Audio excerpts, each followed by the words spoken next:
Polish national anthem. Of course, Poland have never had a winner of the Speedway Euro Championship, but they do have two riders very much in contention. We have two big battles on tonight. We have the title itself with 4 riders involved. We then also have the scrap for the top 5. Let's have a look at the current top 5.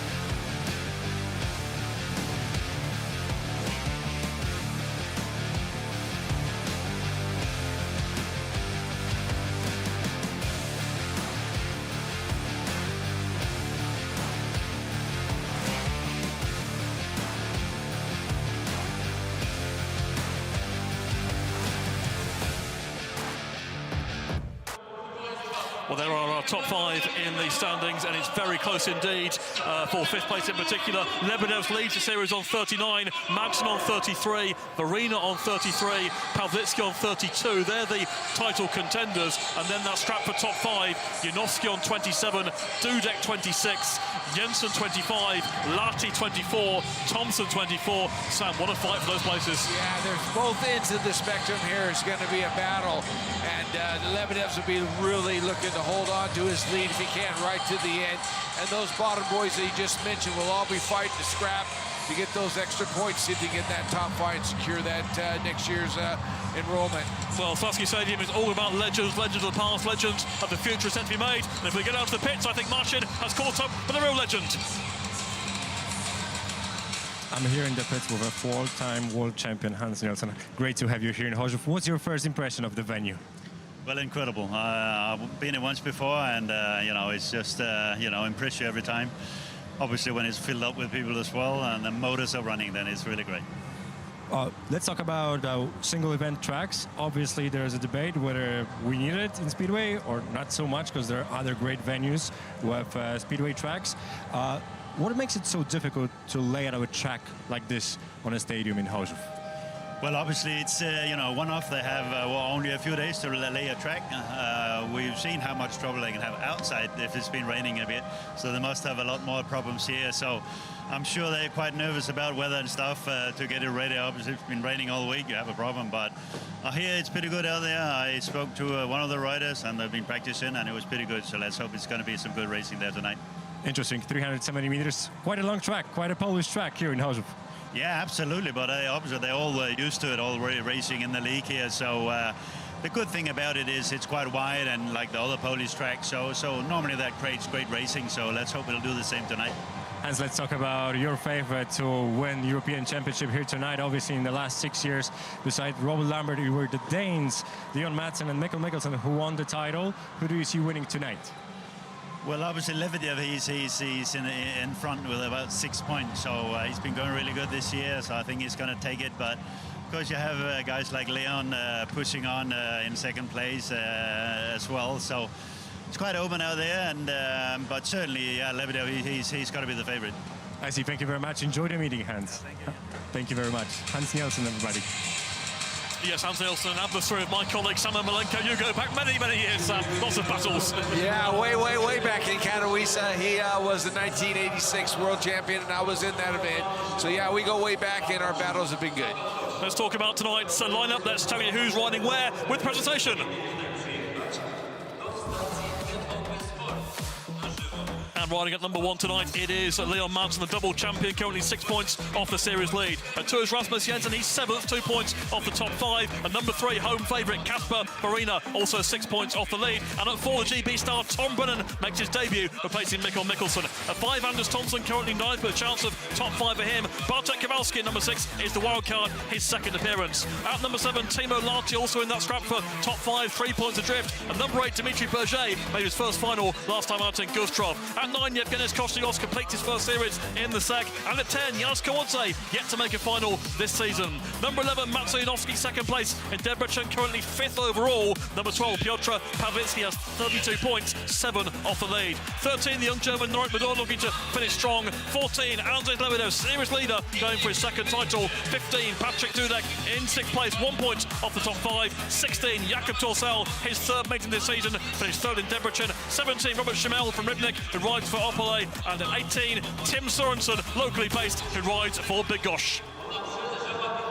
There's your whistle-stop tour of the 1 to 16 and 1 to 18 here tonight. And here is the start list confirmed. And it's a big first race already, so when you look at that, we're going to see Madsen and Woryna clash in the very first race. Wow, it's going to be amazing. I tell you what, these guys are going to be going for it.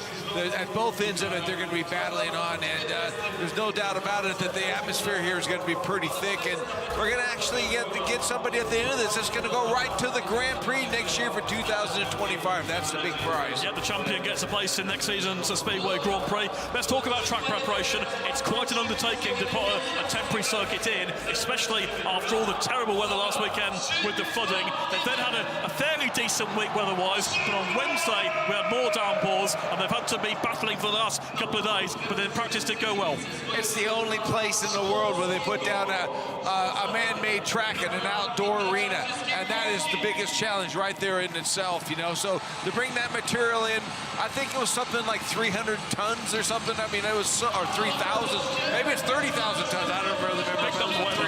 A lot of material came in here, and they were worried a little bit a few days ago. Our boss was sweating a little bit, but you know, they had a couple of dry days preparing it, and they put it down. They had their training on it this morning, and everybody's happy. So this should be one heck of a night of racing. And here is Rasmus Jensen, will be going in blue in heat 1. Let's confirm the lineup for you with a reminder that every point in heats 1 to 20 counts towards the series totals. Lebedevs has a 6-point series lead. He's looking to clinch his second title, but Madsen, Woryna and Pawlicki are the most obvious challengers with a big strap for top 5, which guarantees a place in next season's Speedway Euro Championship. There is Madsen back in action after his big crash in the Latvian Grand Prix a couple of weeks ago that caused him to miss the Danish Grand Prix. Riding in blue is Rasmus Jensen. Riding in white, Kacper, who has a massive home crowd behind him here. Such a history for him with the local Rybnik club. And Tom Brennan riding yellow off the outside, replacing the injured Nicholson, and a rider, Sam, who you know very well. Oh, I know him very well, and he's a tiger in himself. I tell you, he'll be very determined to make it from the outside gate. When I spoke to him, we actually had a little bit of a ride with him from the airport, getting to this venue and going to the hotels. But Tom Brennan on the outside will be going for it big time. Madsen scored an 18-point maximum here back in 2018. That's the last time that's been done in this series, so he knows his way around this track. And he is trying to save his Grand Prix future by potentially winning the Speedway Euro Championship. Can he reel back in 6 points on Andzejs Lebedevs? Madsen on the inside here in heat 1. Rasmus Jensen goes in blue off gate 2. Kacper in white off gate 3. And Tom Brennan goes in yellow off the outside. Here we go. Speedway, big time Speedway, back in Chorzów for the first time in 5 years. The green light comes on, and they are away. Makes a good start, tries to move aside Rasmus Jensen. Woryna gets shoved out. Tom Brennan turning back but lifting and going down heavily. Tom Brennan lifting on the exit of bend 2. He made the cutback, but the red lights come on. Referee Jesper Steentoft has to stop the race. Brennan made the cutback but lifted.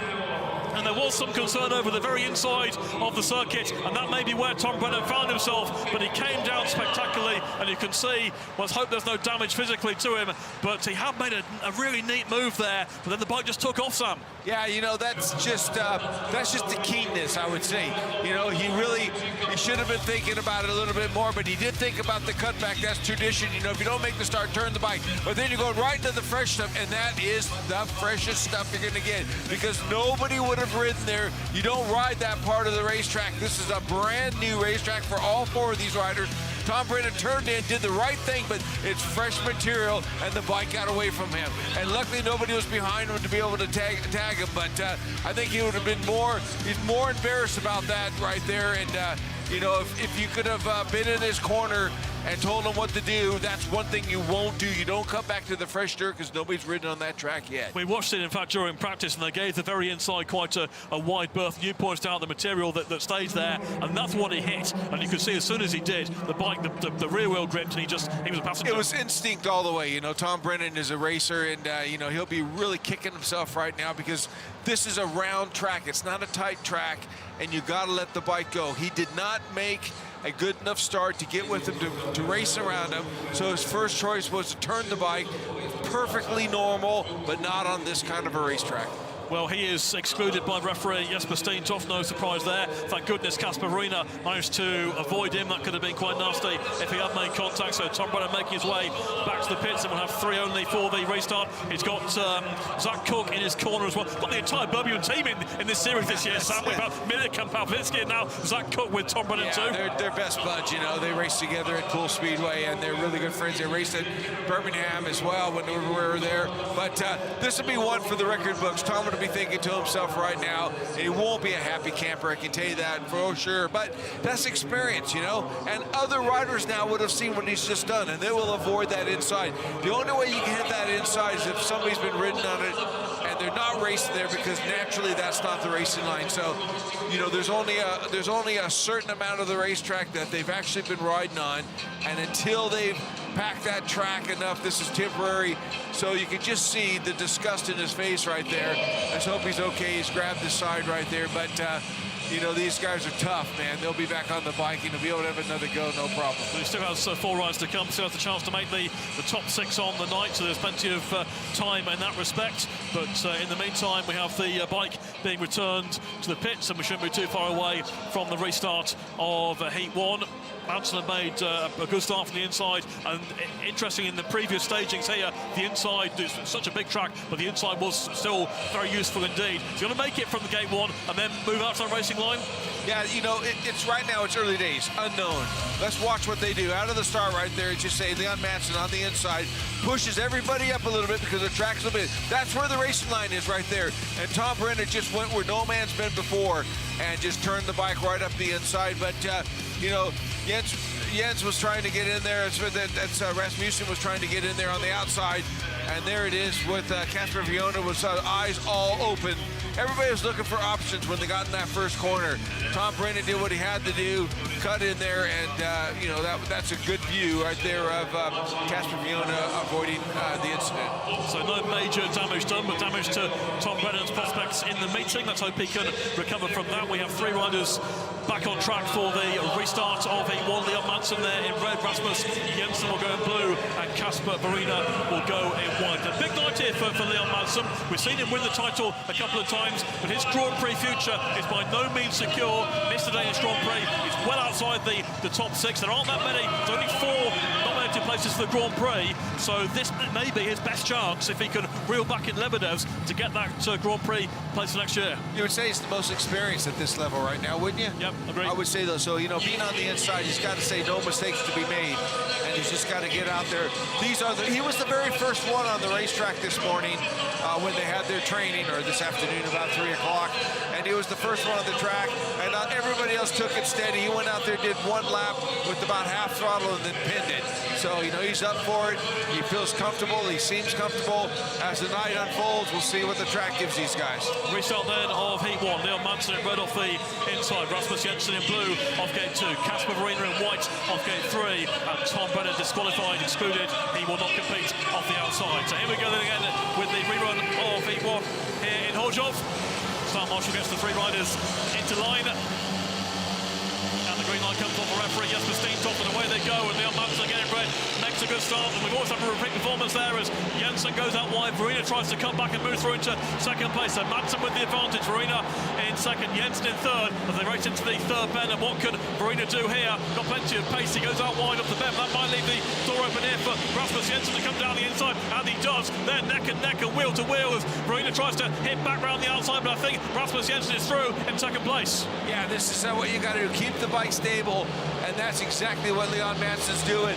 And with Rasmus Jensen in third place in the first lap or so right there, he was watching Kacper Viona attack, and Kacper Viona's looked like he's just got offline a little bit. It's about keeping that bike steady right now and learning this track. Woryna's so close to Jensen's rear wheel, lost out ground there on the fourth bend. This could be real damage to Woryna's title chances of third place in his first round, but Madsen kicking off the way. He means to carry on tonight. Jensen in second place in that scrap for top 5 overall. Madsen sweeps out wide off the final turn, and Madsen wins the opening race here in Chorzów. Second place, Rasmus Jensen, and third, Kacper Woryna. Frustration for the local favourite, Woryna, who comes home third, only has 1 point to his series total. You can't afford too many thirds or last, certainly if you're trying to chase back as Woryna is doing, and he only calls back one on Lebedevs, who has of course not ridden in the meeting yet, but Madsen gets the big 3 points out of Heat 1, and he is certainly in title contention. Madsen wins Heat 1, second Rasmus Jensen, and third place was Kacper Woryna.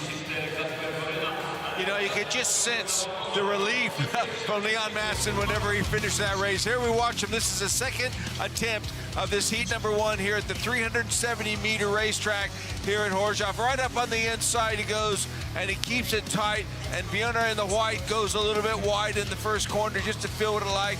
And I can tell you what, Rasmus Jensen that came from gate 2 went up high line, turned the bike back, and just was watching what these guys were doing in front of him. And Kacper Viona just got in a little bit of trouble as he got in there, and then right underneath him, Rasmus Jensen gets the opportunity, and then he keeps it tight and finished off coming into second behind Leon Madsen that got it from the start and read the track the right way. And what better place to be from that inside with the experience that Leon Madsen had to go out there and win the first race here on this man-made track. Madsen up to 36 points overall. Lebedevs currently on 39.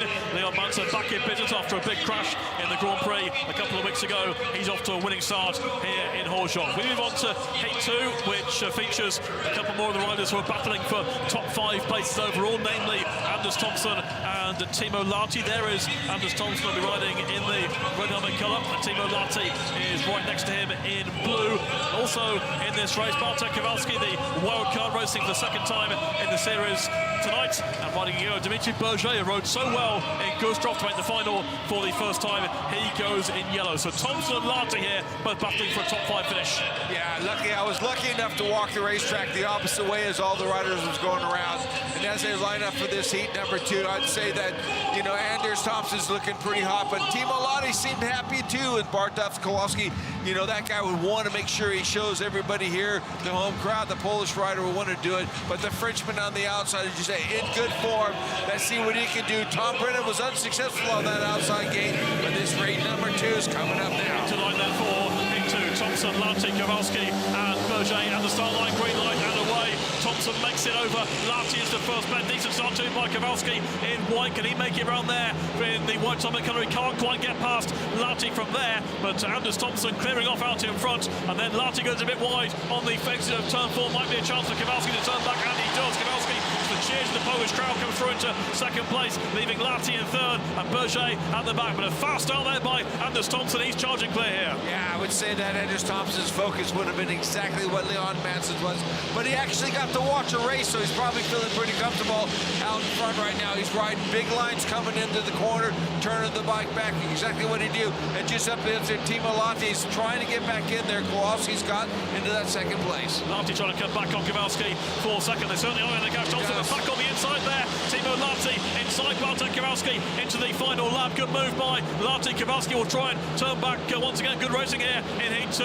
It's all happening way behind the leader. Andzejs Thomsen comes off that final turn to win it. Wide is Lahti on the final turn. Thomsen wins it. Lahti is second. Kowalski is third. A good action in Heat 2. Truck serving up racing lines. And we saw a couple of passing moves there with Kowalski passing Lahti initially, and then Lahti repaying the favour later in the race. They certainly could not catch There's that man there, Anders Thomsen, a former Grand Prix rider, a former Grand Prix winner a couple of years ago in Chorzów, trying to protect his place in the Speedway Euro Championship with a top 5 finish overall, and gets off to a good start here at Chorzów in his first outing. Thomsen, the winner of Heat 2, second place Lahti, third Kowalski, and Berge at the back. Yeah, you would say that's business done for the Danish rider.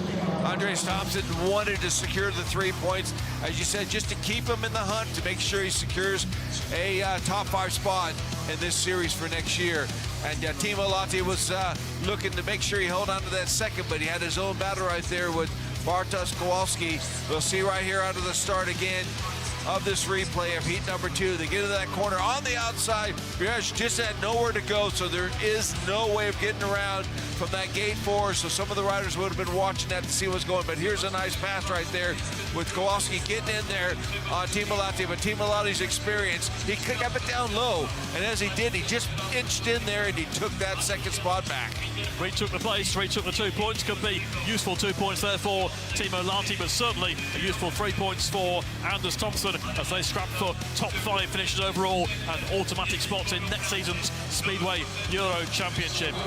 Anders Thomsen back in the pits, happy with that one from his first ride. We move on to Heat 3, which features one of our title contenders, well, outside contender, no less, Piotr Pawlicki, who's got a tough job here off the outside gate in Heat 3. Outside contender, outside gate. He starts the meeting 7 points behind the leader, Andzejs Lebedevs. And off the inside there is Jevgenijs. He's had a troubled season so far, not been able to hit the heights of previous years in the Speedway Euro Championship, not helped by injury. Janowski goes in blue. He holds the 5th place going into tonight's meeting. Here's Kostigovs, who goes in white, and there is Pawlicki in yellow, who needs a big start from the outside here. Yeah, you would say that this would not be one of Pietro's favorite spots to be right now. Nervous rider to the best.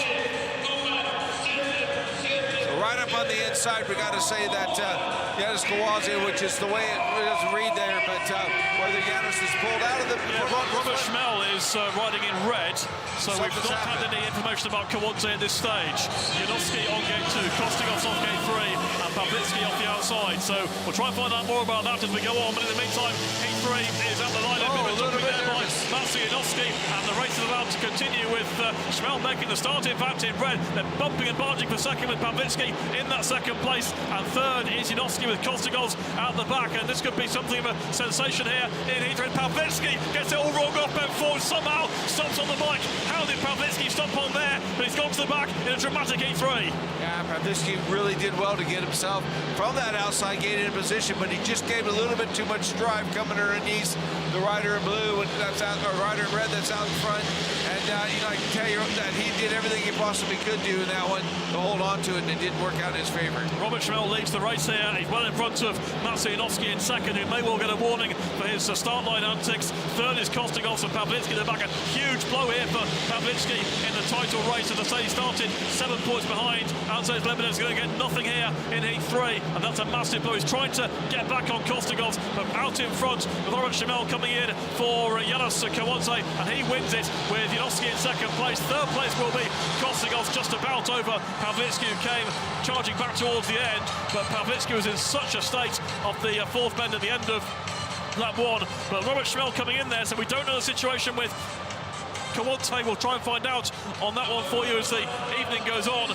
But Schmel is the winner, making the best use of gate 1. The third winner from gate 1 so far this evening. All the action once again was behind, with Pawlicki losing out on the first lap and being in second place early on. And all sorts of drama there in Heat 3, with a win for Robert Schmel, second place for Maciej Janowski, third place Jevgenijs Kostigovs, and Piotr Pawlicki at the back. Sam, I'll let you pick the bones out of that first lap there of Heat 3. I can tell you that whenever this race started, it was a little bit confusing to say, but yet whenever Janowski Kołodziej wasn't in there, but Robert Schmel gets himself into the that favorite start so far has been the inside. He makes a blistering start right there, but the real winner of that one was Piotr Pawlicki. He got himself into second position. position, coming off that outside gate, straight across the boys. Looked like he was going to dominate it, but he decided to turn the bike tight, to keep it close right there, to keep Jevgenijs behind him. And as he comes into turn 3, he rolls the throttle off, comes underneath it, and the bike just grabs, and he avoided hitting Robert Jamel coming through that corner. Basically, he saved the leader's butt right there. So he held on to that one, and luckily so, because he's gone on to win the race. Good avoiding action there in the end by Pawlicki after the mistake on the top turn. We move on to Heat 4 as they debrief back in the pits, actually talking to Kołodziej's mechanic. So we'll find out more about that as we go. In the meantime, we move on to Heat 4, and Andzejs Lebedevs in Heat 4. He'll be going in blue for his first ride of the meeting. Up against Patrick Dudek, he'll be inside him with Jakob Torsell and Norick Blödorn completing the lineup for this Heat 4. There is Dudek, who'll be in red, but there is the man who seeks to clinch the Speedway Euro Championship. Andzejs Lebedevs, 6 points in front heading into the meeting. It has been cut back to 3 by Leon Madsen's win in the opening race here tonight, but Lebedevs with his first chance on track here this evening. How will he be feeling heading into this crucial meeting? He won't have too much confidence because nobody's made it off gate number 2, but you know there's points to be grabbed right now, and he's got to make it happen. Dudek will be the big fighter in this one off that inside, feeling good. Jakob Torsell will be looking to make sure he survives with Norick Blödorn on the outside. This is going to be a tough Heat 4. Heat 4, Dudek on the inside, Lebedevs gate 2, Torsell gate 3, Blödorn on the outside. Green light comes on, and away. Lebedevs was not making a start there. Dudek makes it from the inside. Lebedevs trying to force Torsell wide on the first turn. He's done so. He's got through into second place, and it's Dudek with the advantage. Lebedevs in second. Blödorn coming down the inside into third, getting the better there of Jakob Torsell on the third and fourth bend. Top 2 are moving clear here with Patrick Dudek out in front. Lebedevs with plenty of pace in second place, trying to make a move there on turns 1 and 2. Dudek racing clear, but Lebedevs second place. Yeah, Dudek just took that inside line coming off of that turn 2 of that second lap, and that bike just shot himself out in front, away from Lebedevs. Lebedevs looking for the secret to this track, and he hasn't found it. They're going to need a track raid after this Heat number 4, which will definitely calm the track down, give these guys a little bit more confidence. But Dudek out in front, no mistakes from that inside gate, and looking good. Dudek making good use of the inside in Heat 4. I think Lebedevs will be happy enough with second place, keeps the title campaign very much on as far as he is concerned. We'll just lose the 1 point to Madsen across these opening races. So come round the final turn, and with Patrick Dudek taking it in Heat 4 ahead of Andzejs Lebedevs with Norick Blödorn in third place and Jakob Torsell out the back. Good job by Patrick Dudek from the inside. Lebedevs, after a bit of a shaky start, established himself comfortably in second place early in the race. Takes 2 points for it, with Blödorn coming through on the inside of Torsell, going into bend 3 to take third spot. Patrick Dudek is the winner of Heat 4, and he is in the fight for 5th overall. He wins it. Second place, Andzejs Lebedevs. Third, Blödorn, and Torsell at the back. Yeah, Andzejs Lebedevs coming out of that gate number 2 with Patrick Dudek, the Polish rider, and the fans went nuts for that one, I can tell you, because on the inside, he was trying to make that start. He did make that start, and he sealed the deal there, but Lebedevs, the 6 points goes to 5 after this one, but that second place is critical for him. Jakob Torsell in the white gets moved out wide right there, leaves the door up with Norick Blödorn to come underneath it. The German rider holds on to that third place till the end of this one, but the race was all about who was getting at that first corner first, and I can tell you that Patrick Dudek and Andzejs Lebedevs both fought for it. Lebedevs gave it up, turned the bike in, but you can see him riding over the front of the bike just to keep it down so he has no surprises right there. Dudek was relaxed and let the bike go, but not so relaxed because he's got to hold on to it because the track's starting to cut up a bit and due for a track grade, but the Polish rider goes out there from start to finish and pleases the crowd and also puts him in a good position as 5th overall in the series as it stands. Yep, track rating is currently taking place. Dudek back in the pits, so the overall standings of the Speedway Euro Championship see Andzejs Lebedevs now on 41 points, Leon Madsen on 36, Kacper Woryna on 34, and Piotr Pawlicki on 32. And then the race for the top 5, Dudek and Janowski both on 29, Thomsen and Jensen both on 27, and Lahti on 26. That's the race for the top 5. And what's Patrick Dudek saying there? Well, he's just looking at his mechanics. They're waiting for instructions. They're saying, what do we do? What do we do? What do we do? And he's going, I'm not so sure. So he's going to go have a debrief right now with him and say, look, you know, this is what's going on. I don't know, whatever. So, you know, he's obviously got some ideas, but hell, we won. You know, what do? We just got to think about this a little bit, so that's what they're doing. And after those early couple of races, are we looking towards the title fight of Lebedevs and Madsen? Yeah, and 1 point closer, I would say Leon Madsen is. Let's head down to the pits. Let's join Madsen. I'm joined by Piotr Pawlicki, one of the riders who's competing for top 5 spot in TAURON SEC this season. Piotr, 0 points in your first heat of the night. Was it the track or was it your mistake? What happened there? My bike working good. I have good start, but track is hard today, and I won. I think 2 quick pass riders in front of me. So yeah, I'm still focused my another race, and I hope will be better. It will be heat number 8, especially the second turn. Seems like it's challenging for some of the riders tonight. Sorry. The second turn, this is where the problems happen for riders on the second turn, second bend. Yeah. I know everyone, you know, try make good work, but was raining before today, and we see inside it's very grip, and it's hard, but we're still racing, so we must still focus, and that's it. I see also plenty of movement from the riders on their bikes. We saw it actually right here with you. It's a lot of work for you physically, for the body of a rider on a track like this, isn't it? Difficult or not? Quick, one word, Piotr. Difficult or not? Difficult. Thank you very much. Best of luck for the rest of the night. Thank you. Thank you very much. Well done, Martin, on that one. Good to hear from Piotr Pawlicki after a scary ride. I had to deal with that all year long in Birmingham, didn't I? What's going to happen, Piotr? Okay, now he's going. We seen it. We witnessed it. He had to go, didn't he, from that outside gate? Got himself in position, and the track bit him just that bit. Tough night for him so far. Let's hope he can recover. In the meantime, title battle on here. Leon Madsen, 36. Andzejs Lebedevs, 41. Will Andzejs Lebedevs become a Speedway Euro champion for the second time?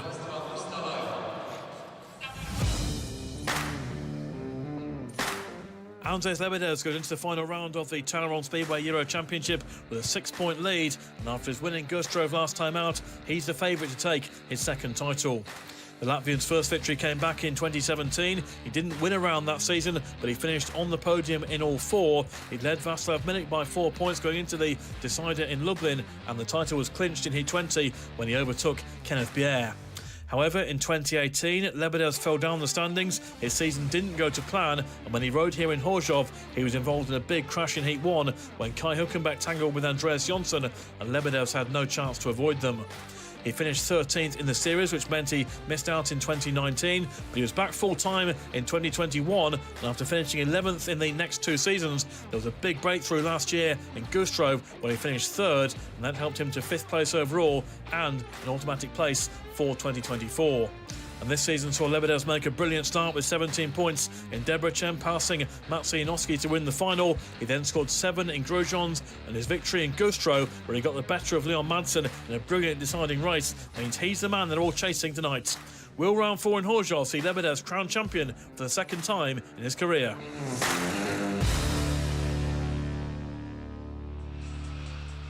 Well, Lebedevs started tonight with a 6-point lead in the series. That's now down to 5 after he came second in his first ride. There are the standings in front of you there. Lebedevs on 41, Madsen 36, Woryna 34, Pawlicki 32, and then the rest of the top 5 sees Dudek and Janowski currently tied on 29, with Thomsen and Jensen tied on 27. If we do have level scores after tonight's meeting for first, second, third or fifth, then we would see a runoff to decide those positions. We saw that here 5 years ago when the title was won in a runoff by Mikko Mikkelsen against Gregory Laguta. Long way to go before we get to that stage, but it could be that close come the end of the meeting. And heat 5, we'll see Leon Madsen there putting on the blue helmet colour, and a big race coming up for him here, up against Andzejs Thomsen, who will be in white. They're doing plenty of track preparation at this stage, but we've got two of our early race winners racing in heat 5, and they'll be taking a keen look here at the track preparation. Yeah, you would think that too with the draw. With Leon Madsen getting that draw number 1, that means it puts him in the race after they grade it. That would be a little bit of a pretty comfort zone, I would say, because the track will be pretty consistent after they graded it when you first get out there. So, yeah, there's a battle to go on here, but we're getting to this heat number 5 as they're preparing, they're grading the track, and you know, all the riders now heads over the fences. There's Tom Brennan right there kicking himself, but Zach Cook and his mechanic Kyle from England, they're sitting there thinking about it. You know, they'll work it out, and I'm sure he'll get out there and get some good results. We've seen so much of the action from the inside gates being the place to start so far tonight. Do you see that carrying on as the evening continues, or will we see some other gates suddenly becoming more useful? Well, you would like to think so, wouldn't you? But right now, I mean, it just is so dominant on that inside gate. It just does not give anybody on the outside until the track comes to them, and it's yet to be seen. But as it stands, I can't answer that one really, but it'd be nice if there was a little bit more, you know, lines that offered the riders some chances to get in that first corner. Got the water truck going around at the moment, although it's not actually laying any water. I think it's just packing the track down, making sure that they take care of it throughout the evening. One more lap of that to come, I think. There's plenty of fans here from Rybnik, who were in playoff action last night in Extraliga 2, playoff grand final against Big Goss, which we attended, not too far from here in Chorzów. So plenty have made the trip to support, mainly support Kacper, Woryna, but hoping for Polish success in the Speedway Euro Championship, as is Rafał Dobrucki, the Polish team manager. The track vehicle has now moved off the circuit, so we'll get set for heat 5, and Lebedevs looking fairly relaxed there. A bit of a laugh. They're thinking about it. It's very, very difficult. You know, the way the track is. These guys got a little bit of a sense of humor. You know, they got to go out there and attack it. But the main thing is to stay safe, get the 4 laps under your belt, and get going. The trend at the moment is, after they grade the track's pretty good, and it is starting to cut about I guess race 3 after they grade the track. But it's important right now to just see if we can find that trend on this track. But so far, so good. And the inside gate is the dominant one. And that inside gate will be taken by Norick Blödorn in heat 5. There he is, the young German rider who's having his first full season in the Speedway Euro Championship. Picked up 1 point in his first ride. There is Andzejs Thomsen, who won his opening outing. As did Leon Madsen, to the two Danes in blue and white in heat 5 as they get the call up to go onto the track. The lineup will be completed by Jevgenijs Kostigovs off the outside gate. So on we go to heat 5. Blödorn, Madsen, Thomsen and Kostigovs, and Madsen currently 5 points behind Lebedevs in the series. Can't afford to drop too many points here. Tries to put some real pressure on Lebedevs in the race to become Speedway Euro champion, but so you've got it down from 6 to 5. Got to keep scoring and got to make sure you make that final, because that's where there's 3 more points available, 5 from the 15 you get in the regular 20 race program. So across the lineup for this heat 5, there is Andzejs Thomsen in the white, just seen Madsen in blue, and there's Jevgenijs Kostigovs going off the outside gate. Surprise qualifier for the Speedway Euro Championship, but got through the SEC challenge and has been gaining experience in his first season at this level. There is the experienced Andzejs Thomsen alongside Leon Madsen. Madsen going for the title, Thomsen realistically going for place in the top 5 overall. There's Blödorn off the inside gate. Yeah, with Norick Blödorn, he's got to believe in himself. He's a good gator, but he's got to really, really believe in himself and hold on to that bike, especially being on that favorite inside gate. Blödorn on the inside, 2 early race winners, Madsen and Thomsen in blue and white off gates 2 and 3, and Kostigovs in yellow off the outside gate. About 35 seconds to go on the clock if they want to take all the time they can at the start line. I think they're all pretty much ready. And here we go for an important heat 5. Can Leon Madsen keep that winning run going? Can he break the winning run of the inside gate so far tonight? Red has won all 4 races so far. What can Madsen and or Thomsen do about that here in heat 5? Blödorn, Madsen, Thomsen as Kostigovs, away they go, and Blödorn gets the jump there over Madsen, but Thomsen gets the better one there from gate 3. He's got the advantage. And Blödorn picks up some drive on turn 2, hits the fence, and does he go down? Yes, he does. On the very edge of the air fence, the edge of bend 2. I think the reds are up to come on here. Red lights are on. Red lights on. Blödorn went a bit square on the exit of bend 2, clipped the fence, rode the fence for a few yards, then just clipped the very edge, and that spat him off. And Norick Blödorn is down on the second bend. Let's hope he's going to be okay. He's got big meetings to come in playoff action in both Poland and the UK for him in grand finals. I think he's going to get to his feet, and then we'll take a look at exactly what happened there to Norick Blödorn. It's been checked over there by the doctor. Going to be tough out there tonight. It is very tough. The track will bite the rider, and that was a really clumsy fall, only because, you know, the bike just got immediate traction and steered the rider to the right, and he just tried to avoid it. You can see right here that it was Andzejs Thomsen that made the start from that gate number 3, got himself into the front, but just as the race got going, we can just see the incident as it was finishing with the German rider just grabbed that traction just on that inside, a Tom Brennan effect. He kept the front wheel down, but he tried to turn it to get off, and he just ran out of room right there. That's the clumsiness of it. Then he touches the fence, and the bike goes down, and he just was on top of him, and he just couldn't get out from underneath it. But once he stood up, he seemed to be okay, and now he's just getting himself regrouped right there. The doctor checking him out to make sure he's okay. I think he's all right. He's going to take the ride back. But he'll be really bummed out. And, you know, he just needs confidence, and that just blew a lot of it, I'm sure of it, because we did have a chat, and, you know, making the start, and he made a brilliant one, but the Danish rider in the white right there made even a better one, got over the top of him as Thor just tried to get that bike back online and just grabbed that fence, and, as I said, very clumsy. He went down, and he got his leg trapped underneath the bike right there as he was falling forward, so a bit awkward for him. I'm sure Bellevue fans in the UK will be watching that with fingers crossed. Absolutely. Having lost Ben Cook to injury on Thursday night to concussion, so let's hope that Norick is going to be okay. It's just a very awkward landing there. Yeah, like I said, it was very clumsy. Just couldn't get away from the bike. He rode it all the way to the end thinking he was going to be able to get out of it, but that air fence, once you touch it, it just grabs you and pulls you in. And he became a victim then. So tell me, when you pick up that drive on the inside like that, does that come as a surprise to the rider? Is that something that you're not expecting?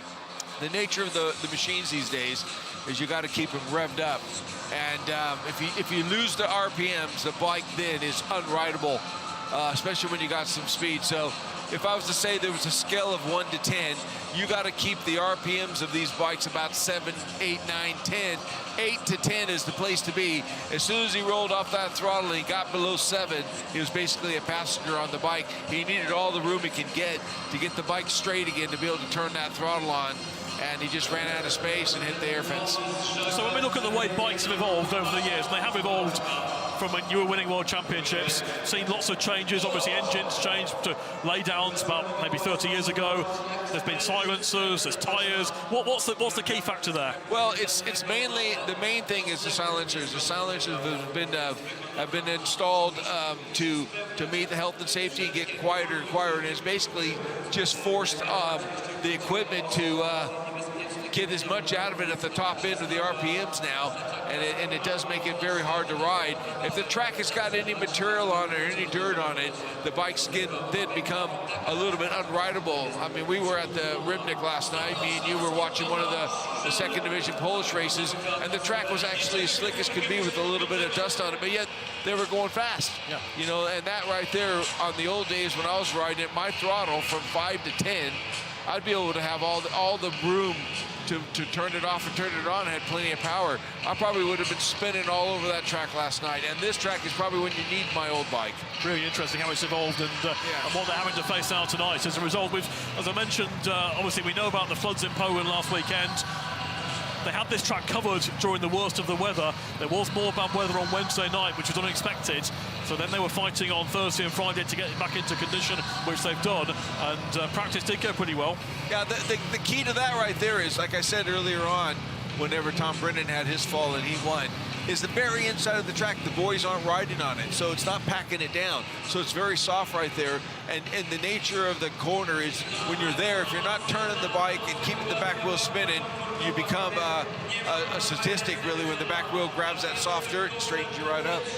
Well, we try again with heat 5. Norick Blödorn is excluded, so no rider in red. Leon Madsen in blue off gate 2. Anders Thomsen in white off gate 3. And Jevgenijs Kostigovs in yellow off the outside. So no rider in red, so we're not going to get a clean sweep of wins from the inside gate. Madsen off blue, sure, yeah. Like I said, he gets a fresh track every time. The way the formula is, he drew number 1, and he gets a fresh track every time he comes out onto it. And Madsen will start on the very edge of gate 2. He's going to go as close to gate 1 as he can in gate 2. Yeah, the starting marshal probably wouldn't care about that if he even started on the white line, which is near close to enough. Well, he's looking over him, but he's in a groove. Okay, here we go for the restart of heat 5. Madsen on gate 2, Anders Thomsen gate 3, Kostigovs on the outside. Restart of heat 5 gets underway, and again Anders Thomsen makes a really good start there in whitey out gates. Leon Madsen with the Kostigovs in 3rd place. Now what can Leon Madsen do to try and put a challenge in on Anders Thomsen? Both these riders won their opening races. Leon Madsen swinging out wide there off the 4th turn, trying to go round the outside. We've not seen a pass around the outside so far tonight, but Madsen has got the speed here, and Thomsen defensive, and now will Leon Madsen cut back off the 2nd turn. Leon Madsen down the inside. Madsen gets through on the inside. Can he hold turn 3 and 4? Yes, he can. Cracking move there by Madsen. He does. I thought he was showing his colors too soon there because he was coming up the inside, but he drove right past the other Danish rider and got himself right in the front and controlled the track.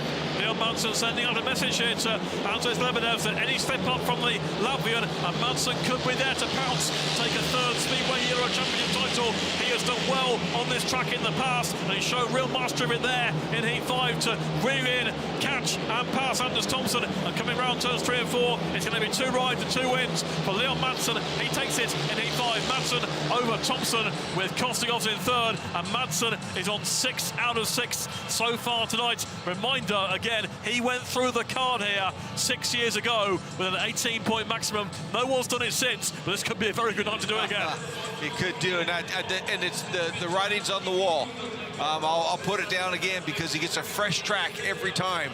You know, and the riders, the track deteriorates just that little bit after a couple of races after they've graded it. Madsen wins heat 5, moves on to 6 so far tonight. 2nd place Anders Thomsen, 3rd place Kostigovs, and Madsen certainly sending out a big message. Yeah, there's more to come from these guys, but this is how it's turned out right there with Andzejs Thomsen making the start again for the 2nd attempt in that heat. Number 5 gets himself out in front. On the first start right there, we're seeing Norick Blödorn go down from that inside gate. A little bit awkward in the first corner, kissed the fence, and it grabbed him, put him down. But the 2nd attempt right there, Thomsen makes a start once again. Leon Madsen down to think real hard. He goes up high going into turn 3, turns the bike on the inside, hoping for Thomsen to make a mistake, and then he got enough room to get underneath him on the back straightaway and just race past the other Dane and got himself in there. Then controlled the bike quite well to cross and go to the finish line with 3 points under his belt, putting the pressure on Lebedevs. Lebedevs got to match it, and that race will come up soon. Yep, Leon Madsen happy enough so far. 6 points out of 6, job done. And now we move over to Andzejs Lebedevs, who's on the inside here in heat 6, so a good chance for him to put big points on the board here. Robert Schmel will go in blue again, so Janowski, there must have been a withdrawal. We don't know what went on there, but we will try and find out for you. Rasmus Jensen and Kowalski will complete the lineup for heat 6. So Lebedevs with a chance here from the inside to add big points. Schmel was fast skating in that rather chaotic heat 3. Rasmus Jensen with 2 points so far, and there's Kowalski will be going off the outside gate in heat 6. So Lebedevs, who has seen his rival Leon Madsen go unbeaten so far.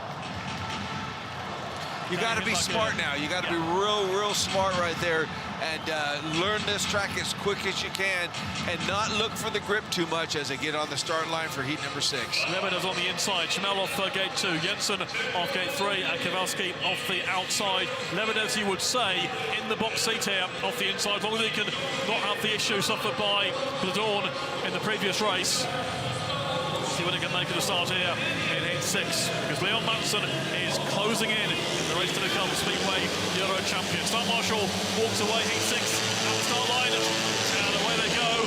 Lebedevs makes a pretty good start there from the inside. Schmel's there too, quick gating around the outside in yellow goes Kowalski. Lebedevs has it, but Kowalski has got the speed here, and Kowalski gets around him into the top turn. Drama here with Lebedevs out is passed by Kowalski, who leads. Lebedevs comes back low on the inside into the second lap, and they are neck and neck again, and Lebedevs goes through on the inside, takes the lead. Kowalski fighting back. It's Jensen in third place. Big race on here. Lebedevs out in front. Oh, exciting. Heat number 6 right there. Lebedevs showed his skill. He was patient. He didn't panic. He had Kowalski on the outside of him and just rode the rider all the way for a lap just on the outside of it. Cut and moved the whole race out a little bit, get a little bit smoother line, and got himself out in front. Lebedevs getting himself out in front with Kowalski in second. Chanel's come through for third with an inside move on Rasmus Jensen. That's damaging for Jensen's prospects of a top 5 overall. Kowalski in trouble off bend 2.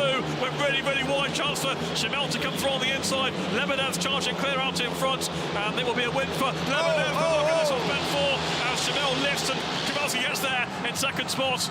Chanel hangs on for third after a rather wild ride there on the final lap, but Lebedevs gets the result he wanted in Heat 6. He wins it, and whilst Leon Madsen has scored 6 points so far, Andzejs Lebedevs has scored 5, so he's still very much in title winning position. Lebedevs wins it over Bartek Kowalski in second place and Robert Chanel in third, and Rasmus Jensen at the back. That's damaging for him in the race for top 5 overall. Lebedevs takes the win over Kowalski, put a real challenge in there on the opening lap, and Chanel was third.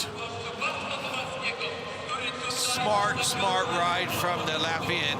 He did not panic whatsoever. You could just see him in the red right there, but just next to him, the tightens up right there, but right from that outside is Bartok. Kowalski just gets himself in line in the middle of the track, probably the easiest place to ride, and we're going to watch it from the back of these guys going to the first corner. That outside gate now has come good. Enough speed around there, right in the middle of the track, feeling confident. Andzejs Lebedevs stayed right with him for a full lap, and then inch by inch, he got underneath him and then raced him into turns 1 of the second lap, and then moved him out just that little bit. And as he did that, it just gave him plenty of room right there with Chanel trying to fight right in there to get one over the Danish rider Rasmus Jensen and put him into last place. So he squeezed in there. Chanel again getting some points, but look how close that was right there. That was really, really close. These riders knew, and they look at each other as they finish the finish line saying, okay, that was close, we survived. They did, just about, and that was close. Lebedevs looking on, still got the red helmet to colour on, just watching the replay of the race. He's still got a 5-point lead in the series, and 2 rounds of races gone as far as he and Madsen are concerned, so he's getting there. Even if Madsen goes unbeaten, if Lebedevs just keeps on accumulating points, Madsen won't be able to catch him. Moving on to Heat 7, here is Timo Lahti riding in white. Second place first time out, up against Janowski. Second place first time out. Patrick Dudek, winner first time out. And Kacper Woryna, who needs points here to try and get himself back into title contention. Yeah, well, looks like Lahti and Woryna. Yeah, it looks like that outside gate's giving the rider something now, so we'll have to see what Woryna can do from there. But Janowski now on the inside. Dudek, our race win under his men, come from gate number 2. Into line there for Heat 7. And away they go. And Janowski and Dudek contest the bend. Dudek is sent out wide. Woryna gets a real powerful run going off turn 2, but it's Maciej Janowski with the advantage over Kacper Woryna, with Patrick Dudek third, and Lahti has been squeezed out, and Janowski has done well there on the opening lap whilst everyone else was challenging hard. He got the lead. Woryna's got second. He made a real effort there around the outside on turns 1 and 2. It didn't quite work out for him. Dudek's got the third, and Maciej Janowski in front here. Yeah, wow, Magic is really, really aggressive on the track, riding that bike real hard right there, and just showing that he's got this track dialed in once he gets out in front right there. Dudek really tried to hold on to that second place, but couldn't do it. Kacper Woryna really worked it on the outside and got himself into that second position. Dudek's going for a run around the outside here off the 4th turn. Remember, the Janowski and Dudek were level on points in the series going into this race, so this will be a 2-point swing in Janowski's favour if things stay as they are, and Janowski's looking good out in front here. Well clear of Woryna in second place, Dudek in third. Round the final bend they come, and that will be a big win for Maciej Janowski in Heat 7 over Kacper Woryna in second place, Patrick Dudek in third, and that's very much advantage Janowski in the race for top 5. He takes 3 points there in a race where Patrick Dudek, one of his big rivals, only scores 1. All of these little sub-battles that go on during the meeting, and Janowski has taken the big result. They're actually currently up to joint 4th in the overall standings, and with 5 points on the night, taking the win there in Heat 7. Woryna trying hard around the outside, couldn't quite make it through. So Janowski with the win. Woryna Woryna in second, Dudek in third, Lahti at the back. There's also a blow for him in the top 5. That's a big result there for Janowski. It very much is so, and he earned it, but that inside gate is just not letting the riders down whatsoever. If you're on the inside, Dudek was trying his hardest there, and he bounced off Janowski coming out of that start box right there, but Kacper did a really good run from the outside. We're going to watch it again. Just watch him in yellow. He just keeps his own business to himself, goes up high, gets the bike going there as Dudek was battling just to hold on to that second place. And as he got him up in the corner there, got one high, Dudek did, to come back on the inside, but the track just wore him out there, and Kacper got the best of him. And that was the way that went. But Janowski, man, class all the way. That bike worked good for him, and he just kept the throttle on, and he made no mistakes whatsoever, real aggressive on the track, and he done well. Janowski winning Heat 7 and on to 32 points in the series. On to Heat 8 we go. And dare I say, something has to give here. It'll be Tom Brennan riding in red, Dimitri Berge in blue, Piotr Pawlicki in white, Jakob Thomsen in yellow. Nobody in this race has scored a point so far. The break is somebody's going to score points. Is it going to be our Tom Brennan? Is it going to be Piotr Pawlicki coming from wide? Is it going to be Jakob Thomsen from the outside? Or is it going to be the Frenchman, Dimitri Berge, from gate number 2? But Tom Brennan, the driver's seat, as you would say, he is in the top place right now from the inside. Can he make it work? Question is, what's going through his mind after the crash in his first race? You've got it as a racer, you put that right behind you and move on, new race. He would have watched 7 races or 6 races between that, right? And he would have been able to see what's going on the track. So I think he's going to be wise to this one in the first corner. Just get in with the boys and move them out. Brennan inside, Berge gate 2, Pawlicki gate 3, Thomsen on the outside. Someone's got to score here in Heat 8, nobody on the board as yet. Brennan off the inside gate, which has had 6 of the 7 Heat wins so far. Green light on then for Heat 8. Take the hell away they go, and Brennan's missed it because Berge has made it around the outside in yellow. Jakob Thomsen. Thomsen is there, but Berge out of shape on turn 2, and Brennan through into third place. So Thomsen with the advantage, Pawlicki in second place, Brennan running a third over Berge, and this time the outside gates proved useful. Jakob Thomsen made a good start, Pawlicki went with him. They are 1 and 2 here with Tom Brennan in third place. It's Thomsen, the Swede, who leads. Yeah, that's it, and Thomsen's doing well, as you say.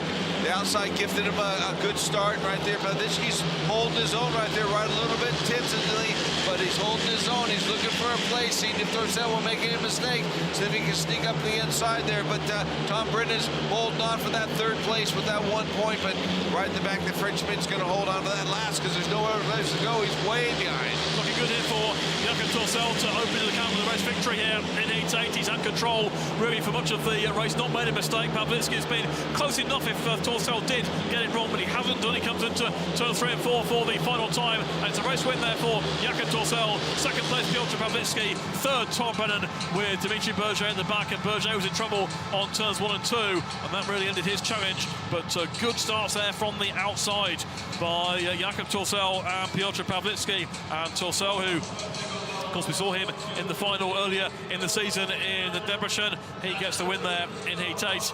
2 points for Pawlicki, 1 for Brennan. They all get their first points of the evening as they make their way back to the pits. Second round of races complete. Heat 8, a win for Jakob Thomsen. Second place, Piotr Pawlicki. And in third place was Tom Brennan. Yeah, interesting heat number 8. Well, at least we got a different winner, not from the inside this time. And it was good to see that the Swede, the Thomsen, did not fold under the pressure. He really kept that thing on. On the outside, he made the jump, kept it going. Tom Brennan for the second time on the racetrack. This time he got through 4 laps, and you can see right there that Dimitri really had some trouble in the first corner, as some of the riders had. From the gate number 3, Pawlicki's trying to get in there, really aggressive to get in there as well right there, but Thomsen already had the racing line, and you can see the Frenchman get into trouble there. And then going into turns 3 right here, you can see that Tom Brennan was just a little bit shy of keeping it on, but no shyness from the Swede, Jakob Thomsen, from the start to the finish, and kept the motor on the gas the whole way and finished off with 3 points. And that is all three of these guys started with nothing, and Torsell comes out with the win with Pawlicki getting 2 points and Tom Brennan getting 1. Yep, Jakob Torsell winning heat 8, so Leon Madsen leads the meeting on 6 points. Lebedevs, Janowski and Thomsen all have 5. Schemel and Dudek are on 4. Talking of Anders Thomsen, 5 points so far. He's in the pits now with Madsen. 5 points so far of Anders Thomsen. Anders, every time I see you, you seem like a type of guy who has a reason to smile every single time, but not after heat number 5. You yelled at your mechanics. What happened there? You weren't happy with the bike, or what was it?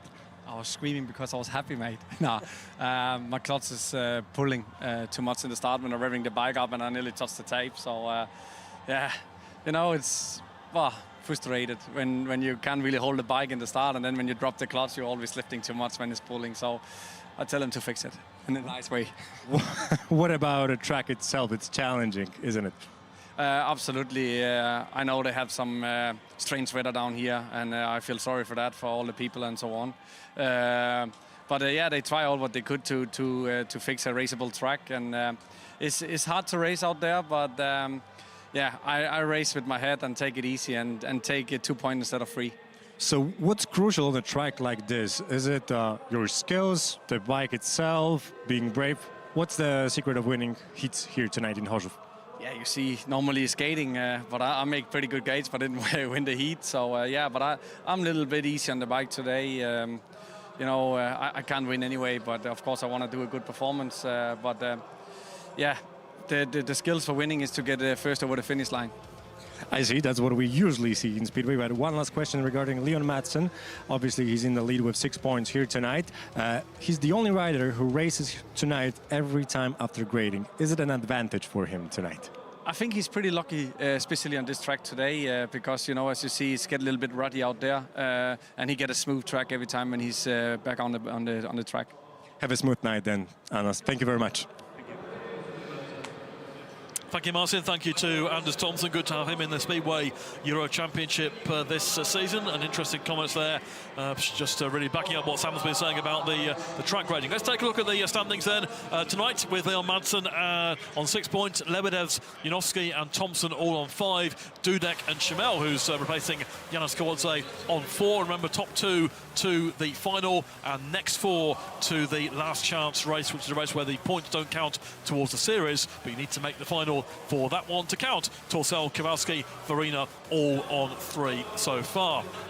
Overall, in the standings, Lebedevs currently 5 points in front of Leon Madsen. Lebedevs on 44, Madsen on 39, Woryna on 36, Pawlicki on 34, Janowski on 32, and then Dudek on 30, Thomsen 29, Jensen 27. So Maciej Janowski's win in his last ride, very useful in that fight for the top 5. As far as the victory itself is concerned in the Speedway Euro Championship, well, Kacper Woryna entered the meeting with a chance. He's still got a chance, but he's now 8 points behind after 2 rides apiece. But he's ridden here a couple of times before, and certainly there are some demons about 2019 for Kacper Woryna. Kacper Woryna has a chance of becoming a Speedway Euro champion, and there's no doubt he'll have the support of the local fans as he tries to chase down leader Andzejs Lebedevs. The Polish rider first made the final of a round of SEC right here in Chorzów in 2018 when he finished 3rd behind Leon Madsen and Antonio Limbach. But this venue will also have cruel memories for Woryna because of what happened in 2019 when he finished level on points with Madsen for 3rd place overall, and that meant they went into a runoff where a mechanical failure cost Woryna the chance to be on the podium, and that was a moment of real heartbreak for both the rider and the crowd that had come out to support him. And now, for the first time since 2019, Woryna is back in the fight for medals, and he comes to Chorzów at 6 points behind Lebedevs. But are there still some demons to overcome? 15 points in 2nd place in Grudziądz was a brilliant result, but he dropped points in Güstrow, and it was heat 10 where he's overtaken by Maciej Janowski, which in the end cost him a place in the last chance race. Will that defeat prove costly? We won't know that until later on tonight, but Woryna still has the opportunity. Can he become Speedway Euro champion in front of his home crowd? Well, it's a long shot for Kacper Woryna, 8 points behind Andzejs Lebedevs, but there are still the points available to do it, so we'll see if that can happen. In the meantime, some reactions, and Robert Schemel, his reaction of 0.15, the quickest so far. Lebedevs and Kowalski also just not too far behind there in their opening races. Some more stats with Maciej the fastest winning time so far, 63.418. Anders Thomsen, 63.505. Madsen and Dudek also under the 64-second mark so far tonight. And the maximum speeds they are reaching, and this is quite scary when you see the numbers that they are reaching on the track where they don't always know quite what's going to happen, but Anders Thomsen reaching 122.5 km/h. Wow. Yeah, just he's clutch enough to drag him into the tapes, and he says he'll be all right, but very difficult. But look at the stats there. 6 wins on the inside, and we know that gate number 2 was when Leon Madsen, and there was no rider on the inside of him. So that's another inside gate if you want to really put it down to it. But there was one from the outside, and that was Torcell. So hopefully the outside, they've looked pretty promising a couple of times in some of the last couple of heats. The guys getting some good advantages getting that first corner. And here is Dudek and Lebedevs just talking again about different probably things that they're feeling on the bike on this track, and you know, they got to get those.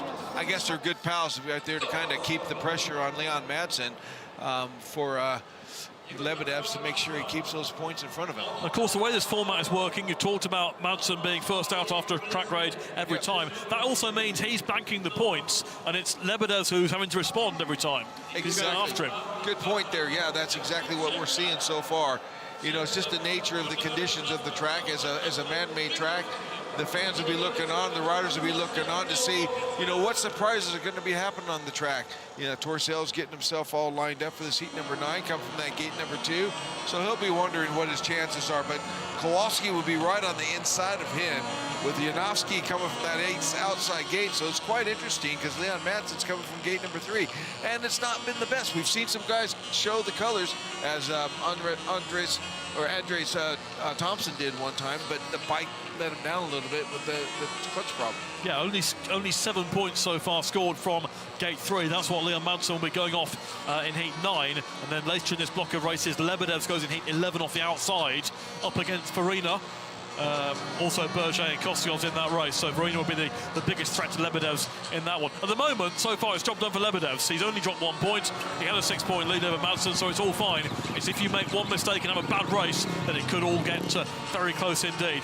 As you can see, so there have been some warnings issued after a bit of start line shenanigans. So both Leon Madsen and Janowski are on warnings as they come into line for this heat number 9. They'll be off gates 3 and 4 in this race, with Kowalski, as Sam mentioned, off the inside, Torcell off gate 2, Madsen off gate 3, and Janowski off the outside. There is Bartek Kowalski, and here is Jakob Torcell. We've just seen him winning heat 8, so he has 2 rides in succession either side of the track raid. Leon Madsen, the unbeaten Leon Madsen, so far the winner here in 2018, also on the podium in 2019. Maciej Janowski in yellow off the outside. Madsen needs to keep the ball rolling here. This looks like quite a tough race for him. It should be a tough race for him, especially with the confidence of Kowalski being on that inside gate. Torcell just coming off of the race win just inside of Leon Madsen. And Jevgenijs as well coming off of a race win on the outside. So I think this is a pretty loaded race, and you just know what's going to happen.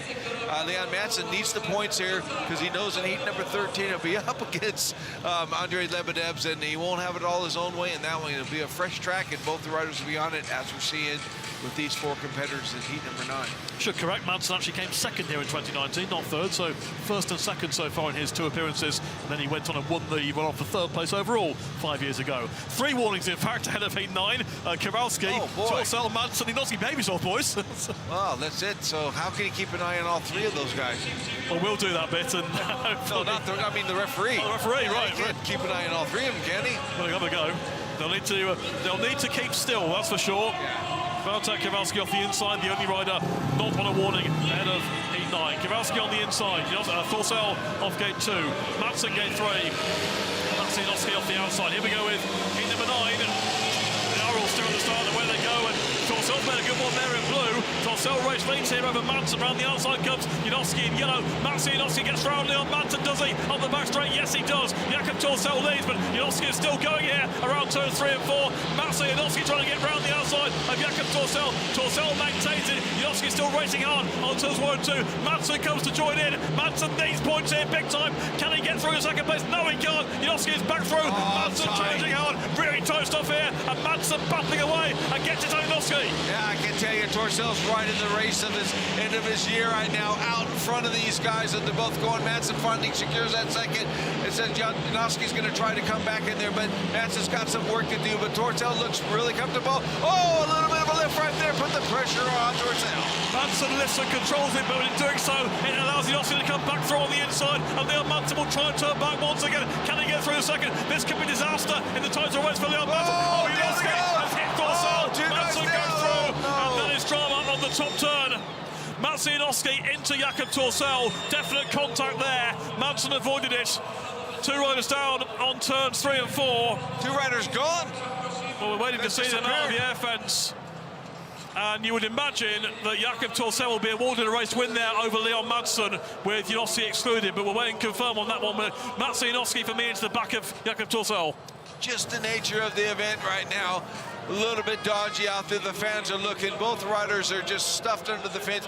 Luckily for air fences, but end of the day, that was a fast race. They put themselves on the line big time.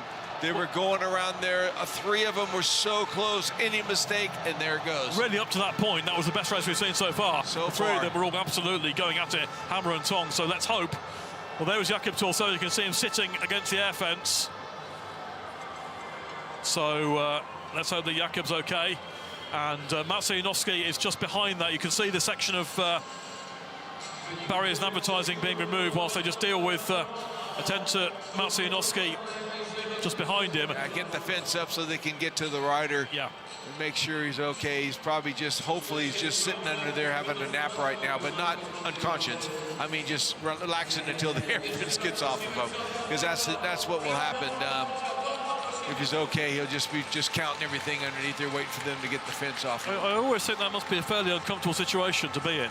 Obviously, the air fence does a fantastic job in preventing injuries. We've seen it so many times, but to have to be in an air fence like that, it can't be enjoyable. No, not at all. Well, you know, you can just sit there and think about it. Here's as Jakob Torcell's doing right now, just counting everything up right there, and hopefully Magic's in the same position. It's just you can't lift that air fence off yourself because it's kind of pinned there up against it, and it looks like Kowalski's coming away.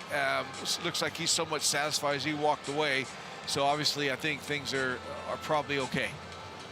Well, fingers crossed on that one, but we'll await once we get confirmation of that one. There'll be a bit of a job for the track staff to get the air fence sorted, and then the referee will make a decision. They're actually calling of the ambulance, unfortunately. Yeah. And the ambulance is making its way onto the circuit. So one would imagine that's for Janowski. Bartek Kowalski there walking back in. Of course, he was behind all the action when that was taking place, so he will have had first-hand view of it. But the ambulance is coming on whilst they assess the situation with Janowski. Jakob Torcell is walking in. He's just about to make his way back to the pits, but here is the doctor is with Janowski now, and the ambulance, you can see, has made it. So hopefully this is precautionary. Riders now checking with Kowalski, because of course he had the view of exactly what went on. But it looked like it was a fairly faint clip. It wasn't a massive hit by any means. But that's all it needs. And there was an incident the lap before where Madsen had lifted, and that was what really stacked everybody up together. Yeah, they were racing, and obviously there's no doubt about it that Janowski was just trying to keep the pace to have a chance through the corner, and I'll be able to see some of it here, right here. But with Janowski right now going on the outside, and as he goes in the corner, he just touched it with his hand. What happened there is like, it was like he didn't hit him with his bike, did he? His arm, like, oh, his hand was going up the back wheel. Ouch. That's what it was. His hand touched the back tire and sucked it in and pulled him off of his bike. That's what's happened here. Look, his handlebar comes in and it just touches and pulls up. So it looked like he grabbed a bit of drive, but not really a track issue, that is it? That's just watch him just launch forward slightly. And his hand just hit right underneath the back fender. It swallowed it. Oh my gosh. You know, they have these fenders so tight to keep a hand from going in it, but that just touched the tire and just sucked it in. Wow. Never seen that before. Well, let's hope there's not too much damage there, because that we saw the speeds on the previous graphic, and they're still going pretty quick around the corners, and the rotation of those back tires. Wow. That was a shocking view, actually, to see that happen, and it just took the rider straight down. And I guess the only good thing is he got his hand out of there, but you know, it would have been a big force for that arm to come out of the back of that fender. It just shredded the back of the mudguard and splintered it to the point to where it then released, and he got off the bike. It brought Torcell down, probably dragged him down, and he had no way of controlling the bike, and that's why he went down. But they're obviously very, very concerned. Here it is one more time. They get in the corner. Jakob Torcell in the blue from gate number 2 makes a start. The battle right there with Leon Madsen and Magic Janowski, where we're really back and forth for a lap or two, where Torcell just keeping himself composed out in front, and he did a grand job of doing that. He looked over right there, knew his battles were going to be coming from the outside. If he could stay mid-track the whole way, he'd be all right. But these guys got tight together going down the back straightaway, following Torcell, and then just as they got close, when they had to make that decision of getting themselves into that turns 3 of the lap when the incident happened, it got real close, and there's a little bit of drive right there, and his hand just got sucked in the back wheel of Jakob Torcell and pulled both riders down. Leon Madsen had really nothing to do with that, did he? No, he was just watching break. Yeah, just watching it, and you know, that was just really, really unlucky. But maybe there's some luck in this thing. But they are pulling the stretcher out right now. He will not be happy with his arm, because you don't have any protection right there. Most of the riders don't have any protection. They just have the thin part, and the elbows protected and the hands protected. But when the forearm gets pulled up into the back of a wheel, I can imagine there's all kinds of possibilities with that tire spinning, doing damage to a guy's arm. Well, you never want to see a rider being loaded into an ambulance on a stretcher. Unfortunately, that's what's happening here for Maciej Janowski, one of the most popular riders in the sport. Been around for a long, long time at the top level of Speedway, and unfortunately, looks like his night is over, it would appear. So you saw the caption, incidentally, of the race result. So it was, Janowski was excluded. So Torcell is the race winner. Madsen in second place, and Kowalski was actually retirement, so didn't score a point either in that race. He'd already come to a halt earlier in the race, so he was deemed to be not competing at that stage. So only 2 riders actually scored in that race. One was Jakob Torcell, the winner, who moves on to 6 points, and Leon Madsen in second place, who moves on to 8. But all our thoughts at the moment are with Maciej Magic Janowski. Crowd here giving him a great ovation, and that not only a blow, obviously a big blow in terms of a potential injury, but also potentially wrecks his chances of finishing in the top 5 in the Speedway Euro Championship as well. He's currently in that 5th place. The other riders behind him are gaining ground fast, but the crowd trying to raise his spirits, and that's hopefully we'll hear some good news on Maciej Janowski shortly. I mentioned the race for the top 5, which was fought out by several riders in the Speedway Euro Championship. That's still very much ongoing. Let's have a look at the race for the top 5. The top 5 riders in the TAURON Speedway Euro Championship will secure automatic qualification for the 2025 series, and that fight promises to be a very close one tonight. Andzejs Lebedevs, Leon Madsen, Kacper, Woryna and Piotr Pawlicki are all in title contention, but behind them the next 6 riders are covered by only 3 points. Sadly, we won't be seeing defending champion Mikkel Mikkelsen. His crash with Bartłomiej in the recent Latvian Grand Prix means he's ruled out for the remainder of the season, but it should be a real battle between the others for those top 5 places.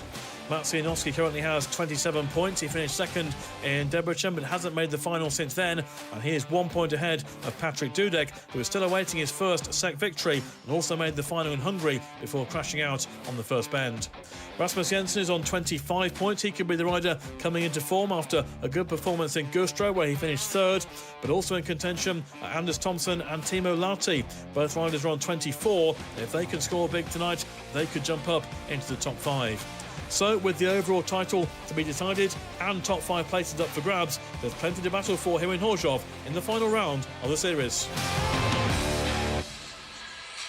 So that was how things stood at the start of the meeting tonight, as the ambulance carrying Maciej Janowski makes his way back into the pit. Janowski is currently in 5th place after the action we've seen so far, but Patrik Dudek and Andzejs Thomsen are the riders right behind who stand to gain from that situation. And there is, funny enough, they actually meet in heat 10, because they'll be going in blue with Andzejs Thomsen and in white Patrik Dudek, and indeed in yellow Rasmus Jensen, who is currently in 8th place in the series standings. So this one coming up next is a key race in the fight for top 5. We've also got Piotr Pawlicki on 34, which is right there on the edge as well, too, because if this goes backwards for him, he's right in the mix of the top 5. Yeah.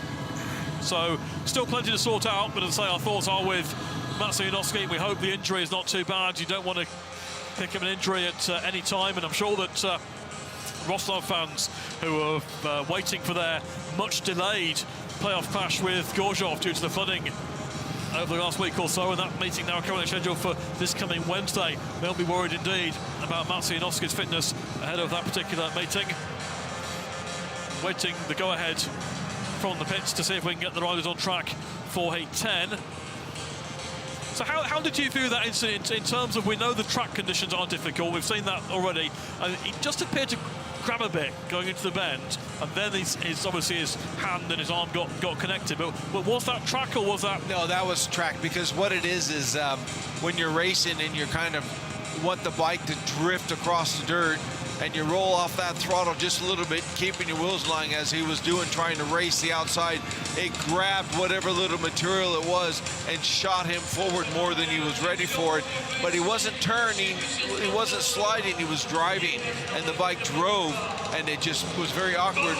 With his stance on the handlebars, he had both of his hands square on the handlebars trying to steer the bike, and it just caught that back wheel, and that was over for him right then and there. Really nasty moment for Janowski. We have the riders on track for heat 10, which features that man there in red, Piotr Pawlicki. Andzejs Thomsen goes in blue, Patrik Dudek in white, and Rasmus Jensen in yellow. Key race here in the fight for top 5 in the Speedway Euro Championship. Tough night all round, with the riders having to battle the conditions, battle each other as well. We're approaching the halfway point of the qualifying races, and there is Rasmus Jensen in the yellow helmet colour. Patrik Dudek in white. 4 points so far tonight. And if Andzejs Thomsen fixes clutch problem, he's coming from that gate number 2 with Piotr Pawlicki, though, in the driving seat with the way the stats are on that inside line. Indeed, Thomsen with 5 points so far this evening. Pawlicki in red. We have seen winners from the inside in 6 races, but not in the last 2. Pawlicki off the inside, Thomsen in yellow, another one to add to the warning list. Dudek in white off gate 3, and Jensen in yellow off the outside. Into line they come for heat 10. Just waiting for Thomsen there in blue. He says he's trying to work his way through this meeting, ride calmly, smoothly, do what he can. Pawlicki inside, Thomsen at gate 2, Dudek gate 3, Jensen outside. Here we go with heat 10. Far away, even break, Thomsen, Güstrow there in blue out gate Pawlicki. He certainly has that gate relegated him. Around the outside in white goes Patrick Dudek into second place. Rasmus Jensen missing out. Andzejs Thomsen here leads from Patrick Dudek into bench 3 and 4. Now Rasmus Jensen goes square on the top turn. He's lost all kinds of ground there. Andzejs Thomsen leads onto the second lap. Patrick Dudek in second place. Piotr Pawlicki in third. But Andzejs Thomsen racing clear here. Yeah, very, very smart race. And he said that you just got to ride the track hard and aggressive and keep the bike smooth. Don't do nothing stupid, and it's exactly what he's done. He's made the start, got himself out of there. Dudek from that gate number 3 was trying to get over the top of the Danish rider, but didn't do it. The Danish rider got clear and got himself way out in front. Quite well spread out here in 8-10 in contrast to actually we saw in 8-9. As Thomsen race leads on his final lap. Dudek in second place, Pawlicki in third with Jensen at the back. That's how they've really sorted themselves out in the early stages. And Andzejs Thomsen comes around to winning 10 from Patrick Dudek with Pawlicki in third and Jensen at no scoring. Thomsen going well tonight, moves on to 8 points so far with that race victory. And that moves him ever closer in the battle for top 5 overall, because he has now drawn level with Patrick Dudek with that race victory over Dudek, and they're on the same points as Maciej and Janowski, and it may well come down to a straight shootout between Dudek and Thomsen for that 5th place, depending on what Pawlicki does later in the meeting. Thomsen wins 8-10, second Patrick Dudek, 3rd place Piotr Pawlicki. Yeah, that was a clean getaway from that second gate position. And in the blue helmet color, Andzejs Thomsen just makes a really aggressive start. He does not let the bike get away from him going through the first turn. And just turning back there in the white was Patrick Dudek, trying to keep the same speed. And here we're going to watch both these guys battling it to get who's going to get to the track with the part of the track they won first. And it was the Danish rider Thomsen that gets there first. Dudek was holding. Pawlicki was trying to make that inside work, but didn't really go too aggressively into the first corner. And it was all about Andzejs Thomsen after that, man. He just finished that race in style. Kept the bike down, kept it going forward, and clean as can be out front with another 3 points. Thomsen joins Madsen on 8 points so far this evening from 3 rides completed apiece. We move on to heat 11, which features Berge, who's not scored so far off the inside, Kostigovs, who's got a couple of points, Woryna, who's scored 3, and Lebedevs, the series leader, going off the outside in yellow, currently 3 points in front of Leon Madsen in the series standings. Win here for Lebedevs gets himself back to 6 points in front, which was the margin he had heading into tonight's meeting. If he can make it here from the outside gate, it could be a big win here for Lebedevs. Yeah, I would say that he's determined enough to make it happen. It's about now that the track comes to the riders after they graded it from the outside. It should be okay. The way the trend's been, it might just go into his thing. But, you know, with the Frenchman, Berge on the inside, he's going to want to make sure they get there. And Kostigovs on gate number 2, Fiona on 3, another highlighted race in this one. 11 on the start line, watch out for Lebedevs off the outside, the series leader keeps on the right. Berge and Red makes a good run from the inside, there's contact going into the bend and squeezed out, there's Kacper Woryna, and that allows the run round the outside for Andzejs Lebedevs. Woryna in white battling with Berge into the 3rd bend. Woryna going wide, taking plenty of power around the outside, but Lebedevs here out in front over Woryna in second place. Berge made a pretty good start from the inside, but now the race on out in front. Lebedevs has the lead, and Kacper Woryna chasing hard. Yeah, Lebedevs is just going to ride a solid race in the mid-track, but Fiona's going for the big move. It's going to make this crowd go nuts if he can actually pull it off. Lebedevs got control of it. Fiona's going for one more time, a little bit struggling there to keep the pace. This is the good news here for Lebedevs. If he can hold Woryna at bay for just over a lap or so to take him 6 points in front with 2 rides to come in the main part of the meeting prior to the final. Lebedevs still race leads from Woryna, going wider and wider, trying to generate more speed. Kacper Woryna nearly in the fence there on bend 2. He just about manages to survive and maintain second place. It will be a win for Andzejs Lebedevs in heat number 11. Second place Kacper Woryna, 3rd Berge with Kostigovs in the back. Another step towards the title for Lebedevs. You can see him there, fist pumping. Yeah. It's getting closer for Andzejs Lebedevs with victory there, 8 points from 3 rides, and his 6-point lead in the series is restored over Leon Madsen, and time could be running out. Lebedevs so far doing everything right here in Chorzów, trying to become a 2-time Speedway Euro champion, and he wins that one, holding off Kacper, Woryna. Lebedevs wins heat 11, second Woryna, third Berge, Kostigovs in the back. Yeah, man, the determination from the Latvian rider, staged himself, got himself in position, took his time coming to the start line, off the outside in the yellow. He just let the clutch out and worked it all the way in. Kacper was doing everything he can to stay with him, but just had to miss out there with the Frenchman up the inside and the red trying to get in there as well, but it was all about Lebedevs. He was fighting for that thing. There was a little bit of pressure as the race got about halfway through from Kacper was riding the big lines, seeing if he can generate some speed. If you get the traction right going through the corners, it would make that bike go directly a little bit faster, slowing that wheel down, and that's exactly what Kacper was trying to do, trying to see if he can catch the drive at the right time and just go cleanly around Andzejs Lebedevs. But Lebedevs, very stern on the bike, kept full control of it, and wrapped up the 3 points. Those 3 points taking him on to 47 in the series, and Madsen is on 41. That gap, therefore, is 6 points, and therefore, if Lebedevs can extend that gap further in the next block of races, then the Speedway Euro Championship title could be his as early as his next ride in the meeting.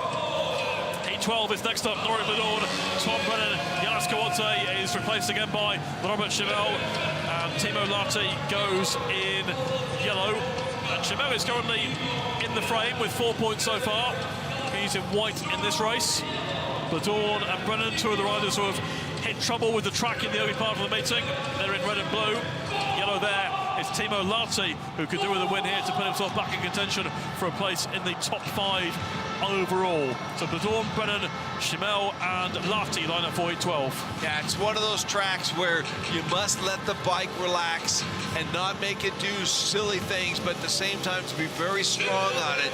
And I just think that Norick, Blödorn, and Tom Brennan might not have that experience, but Robert Schimel's doing well. Timo Lahti from the outside might have his own way in this one as well.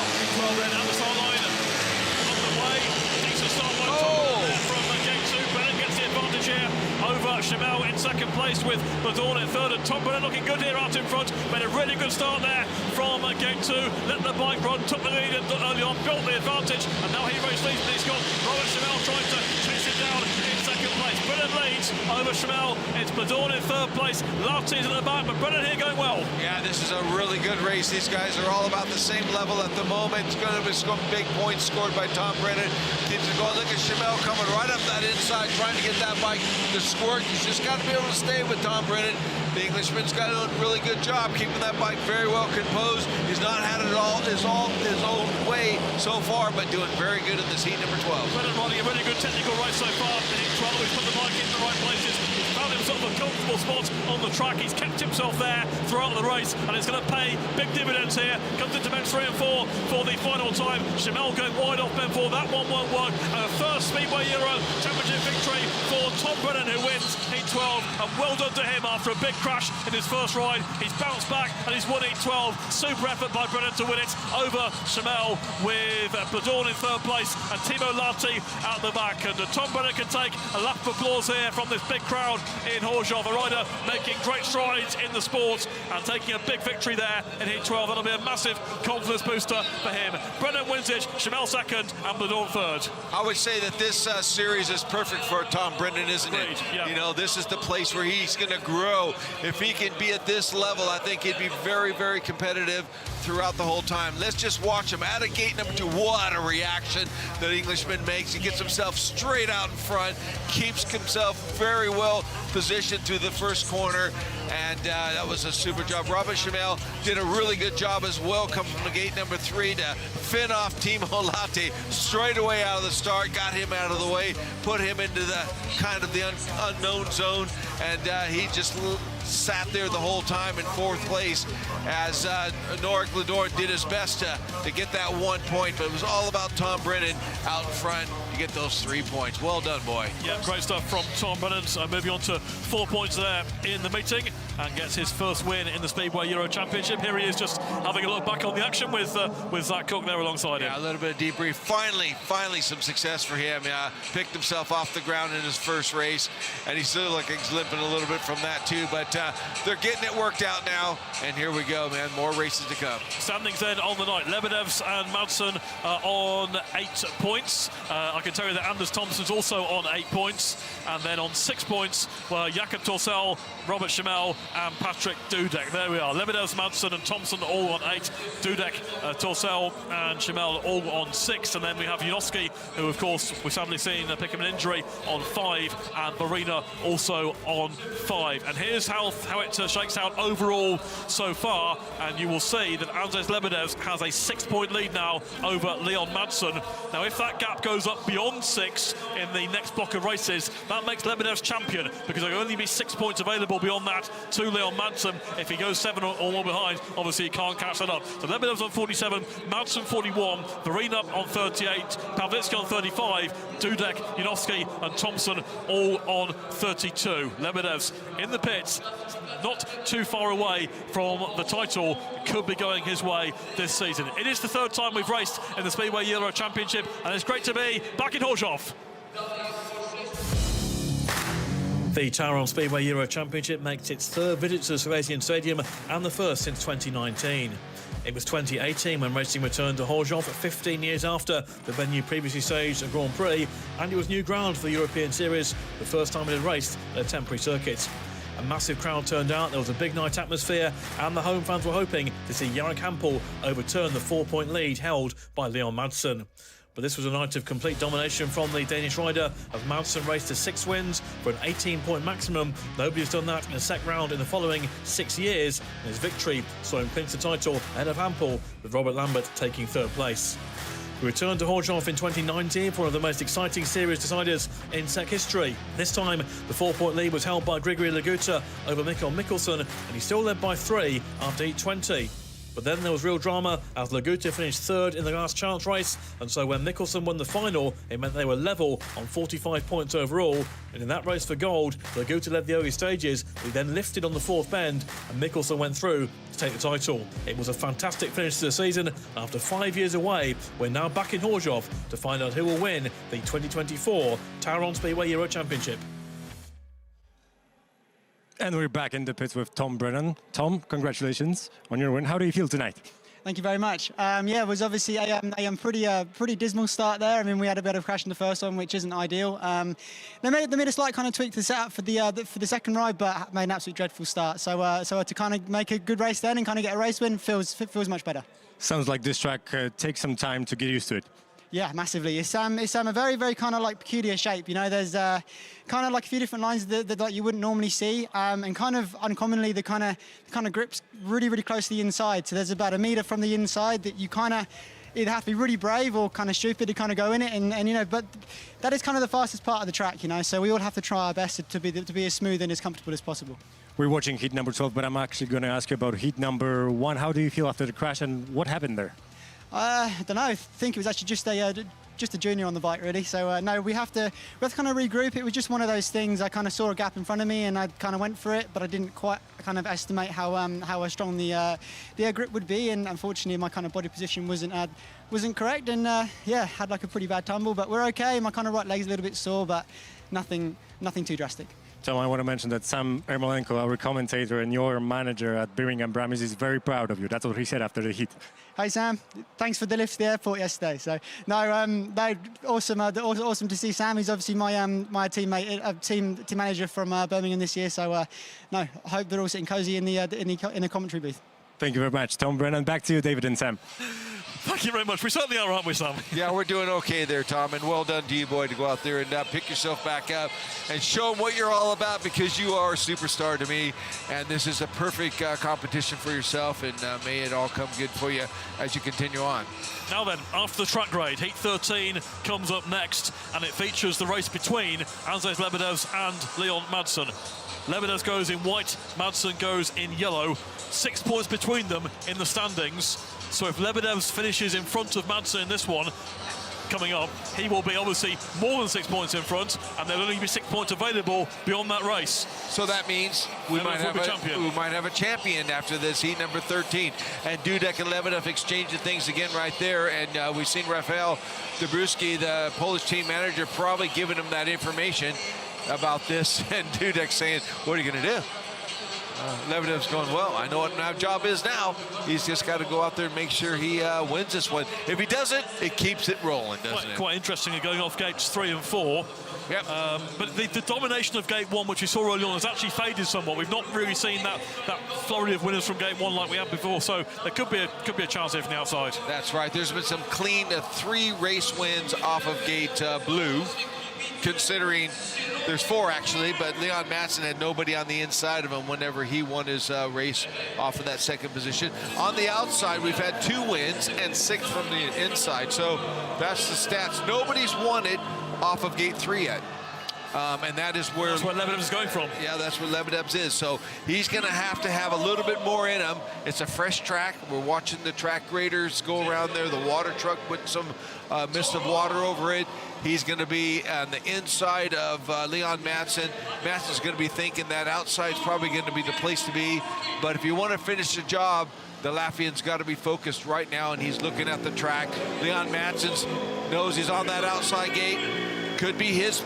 It could be Lebedevs. Or is there going to be a surprise package from the inside? Remember, we got Pietro Pawlicki coming out of 2 and Timo Lahti off the inside. Yeah. So if those guys can pull one off, these guys might be shuffled up a little bit. So we're building it up the best we can, but Lebedevs has got it all to win for right now. Lebedevs is smiling. The man from Daugavpils, who's going for his 2nd Speedway Euro Championship title, won it back in 2017. Didn't win a round of the series that year, but was really consistent, finishing on the podium in 3 out of 4 rounds. And Leon Madsen looking for his 3rd Speedway Euro Championship title. And a reminder, it gets them back in the Grand Prix next year. That could be really important. The big prize is a seed straight into 2025 Speedway Grand Prix Series, and all eyes are on it right now. There's Timo Lahti preparing himself from the inside. Very handy starter, would love to win the race. He's only got 2 points so far, and right next to him with Pietro Pawlicki, which he'll be thinking, you know, he's not had the best of nights. He got out of control in his first race when he looked like he was doing pretty well and saved the rider just in front of him. That was, as we recall back then, it was very close, but the build up to heat 13 is coming to an end as the water truck is now going to be going off the track. And these guys now will be getting their opportunity to see the freshly groomed racetrack as these fans in the background will be making all kinds of noise depending on what happens here. Leon Madsen going for his 3rd title. He can finish it off, or is it going to be Lebedevs going for his 3rd overall win at the end as well? Well, yeah, absolutely, because he's been so good this year with wins in Debrecen and in Güstrow as well. So could he really dominate? We will see. First job is to get himself into a situation where his points total is uncatchable, and that's something he could do here. If Lebedevs wins this race, he'll go on to 50 points overall, and Leon Madsen, if he finished 2nd, would only be able to finish on 49. So that's how things stand, and there is Leon Madsen, who has given it his all so far tonight, really got stuck in with the racing. The reason we know these stats so well is with thanks once again to Candy Soft. Thank you very much, Dave. Here we go. We're not bending over for our sponsors, but thank you very much. Makes our lives so much easier in this situation. Very much so, very much so. Checking out countbacks and wins for the winners and top 5s and everything else. So we'll see what happens in this heat number 13. Because here is Andzejs Lebedevs in white, standing on the brink of a 2nd Speedway Euro Championship title. And Leon Madsen alongside him, trying to delay things, trying to put more pressure on, trying to stop him. Speaking of that top 5 with Pietro Pawlicki in this race too, he's on 35 points, and that is 4th overall in the series as it stands. So he would love to put 3 points on the board right now to put himself in a very good position to make sure he secures a top 5. That could get in the way of the title fight as well. We will see. Lebedevs off gate 3, Madsen off the outside carrying a warning with him. Lahti off the inside, Pawlicki off 2, Lebedevs off 3, Madsen off 4. Just coming to 20 seconds before the countdown ends and the rider's excluded. If he's not ready, the starting marshal's pulling him up. Madsen's getting ready. He's off that outside, ready to go. Lebedevs just on the inside. Starting marshals between both riders 3 and 4. He knows this is how important it is. Stay still, boys. Lahti, Pawlicki, Lebedevs and Madsen for a massive heat 13 in the Speedway Euro Championship. They go away, and Lebedevs pulls out a great start out of Pawlicki. Pawlicki gets the bend in front of Lebedevs, and now what can Leon Madsen do? Because Lebedevs gets blocked by Pawlicki, and Madsen goes round the outside into bench 3 and 4. So Pawlicki has the advantage. Lebedevs strongly back on the inside, though, of Leon Madsen, back in the second place with Lahti at the back. Pawlicki with the advantage, but Lebedevs maintains second place, and Madsen has got to pass him. He does, and look at the speed. Madsen's backs off a little bit. Lebedevs was the smartest guy in that first and second corner, but it was all about Piotr Pawlicki out front. Made the blistering start from the gate number 2. Another stat there. Look at Madsen up the inside of Lebedevs. Lebedevs got work to do now. Oh my word, Madsen gets inside Lebedevs. That could prolong the title battle. Pawlicki has the advantage. Madsen coming through to second place. Lebedevs in third, and Andzejs Lebedevs was a lap and a half away from becoming Speedway Euro champion, but he'll have to wait now. Pawlicki has the advantage. Second place, Leon Madsen, who will keep on fighting all the way. Lebedevs in third. Great ride by Pawlicki to win it. Second place, Madsen. Third is Lebedevs, and this title fight continues in the Speedway Euro Championship. Leon Madsen keeps it going just about by passing Lebedevs there in heat 13. We saw Lebedevs pass Madsen in the final in Güstrow. Madsen there had to get it done and did. It's still massively advantage Lebedevs, but it's not quite done yet. Pawlicki wins heat 13, Madsen second, Lebedevs third, and the title fight goes on. Pawlicki did exactly what he wanted to do. 3 points were available, and Pawlicki went out there and stole the show and got himself out in front and scored the 3 points. Leon Madsen battled and got those 2 points, critical 2 points. And I tell you, when we watch the replay, I'm going to note exactly what I seen, and that was Lebedevs ride the smartest first corner, but it cut his speed out. Lebedevs in white makes the best start right there, but it's Piotr Pawlicki on the inside of him that takes control of the first corner. As Lebedevs comes out the corner, he had to back off because he almost ran up Pawlicki's back wheel. And then that happened again when we seen right there, we seen Leon Madsen doing the same thing, had to roll the throttle off a little bit and recompose himself and get himself set. This is how close it was, but then he came up the inside of Lebedevs. Lebedevs had to give it up, be smart, don't do no foolish mistakes, and go on the deck. And that kept his championship alive. If he would have went down on the ground, that would have been the worst scenario. Oh, totally, absolutely. But he got it done, and the gap is now 5 points. Lebedevs on 48, Madsen on 43, so Madsen can finish on 49. That's it, and guess what? The last 2 wins were with Brummy boys. We have to win something this evening, There's how it is. Lebedevs on 48, Madsen on 43. It's still very much in Lebedevs' hands because Madsen can only get to 49, so Lebedevs needs 2 more points to guarantee the title. Heat 14 is next up. Tim Sorensen replaces Janowski. We send our best wishes to Janowski. So Sorensen, who rides for Big Gosh, who was racing last night at Rybnik, and has got the second leg at Big Gosh tomorrow. He goes in yellow. In fact, we saw him at breakfast this morning in the hotel. Jensen in red off the inside, Blödorn in blue, Berge in white, and Sorensen rides in yellow in this heat 14. There you go. This is going to be first time on the track for Tim Sorensen. Let's see how he goes. Be safe, buddy, because you never know what's going to happen, but you're in the driving seat if you make a good start from there. He's got big races coming up, too, as well, so you don't want to be tackling with these big boys. Especially with Sunday, but going to be tough for his first go on the track here at this stage of the meeting. Jensen inside, the door gate 2, Berge gate 3, Sorensen off the outside, and away they go, and it's a good start there. By Blödorn, coming across the inside, Rasmus Jensen, who takes everyone wide. Jensen gets the advantage over Berge in second place, with Blödorn third, and Sorensen at the back. Into the third and fourth bends they go, and Rasmus Jensen's not had much of a night so far, but this time it's worked out for him from the inside gate. He leads here from Berge. Blödorn is third with Sorensen at the back, and Sorensen trying to put a move in here on Blödorn, but Rasmus Jensen race leads. Yeah, good start from him from that inside. Gets about attacking the racetrack is exactly what you got to do. Getting some pace over. Berge just doing really good to hold on to that bike, keep in control of it.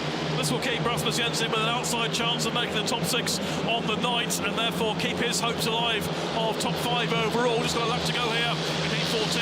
Jensen leads from Berge, Blödorn third, and Sorensen out the back. It's been a tough night so far for Jensen. Second place first time out, but then 2 last places. But he will get himself on the board with a win here in heat 14. And Rasmus Jensen taking it over Dimitri Berge. Jensen wins it. Berge second, Blödorn third, and reserve Tim Sorensen there at the back in heat number 14. So good ride by Jensen from the inside, quite strong and decisive on the first couple of turns to take control of the race, and moves him to currently within a point of the top 6 on the night. Moves on to 5 with that, so still a chance for him. His final programme ride is in heat 18. Here's the result of heat 14. Rasmus Jensen, the race winner. Second place, Dimitri Berge. Third, Blödorn, and Tim Sorensen out the back. Yeah, pretty straightforward races, heat 14, but Rasmus Jensen did the business there on that inside. That's been one of the favorite ones. This will be the 7th win from that inside gate. He goes in the corner and keeps it good. Dimitri Berge does a really good job to squeeze in off that gate number 3 to get himself into a 2-point position. And pretty much went from there.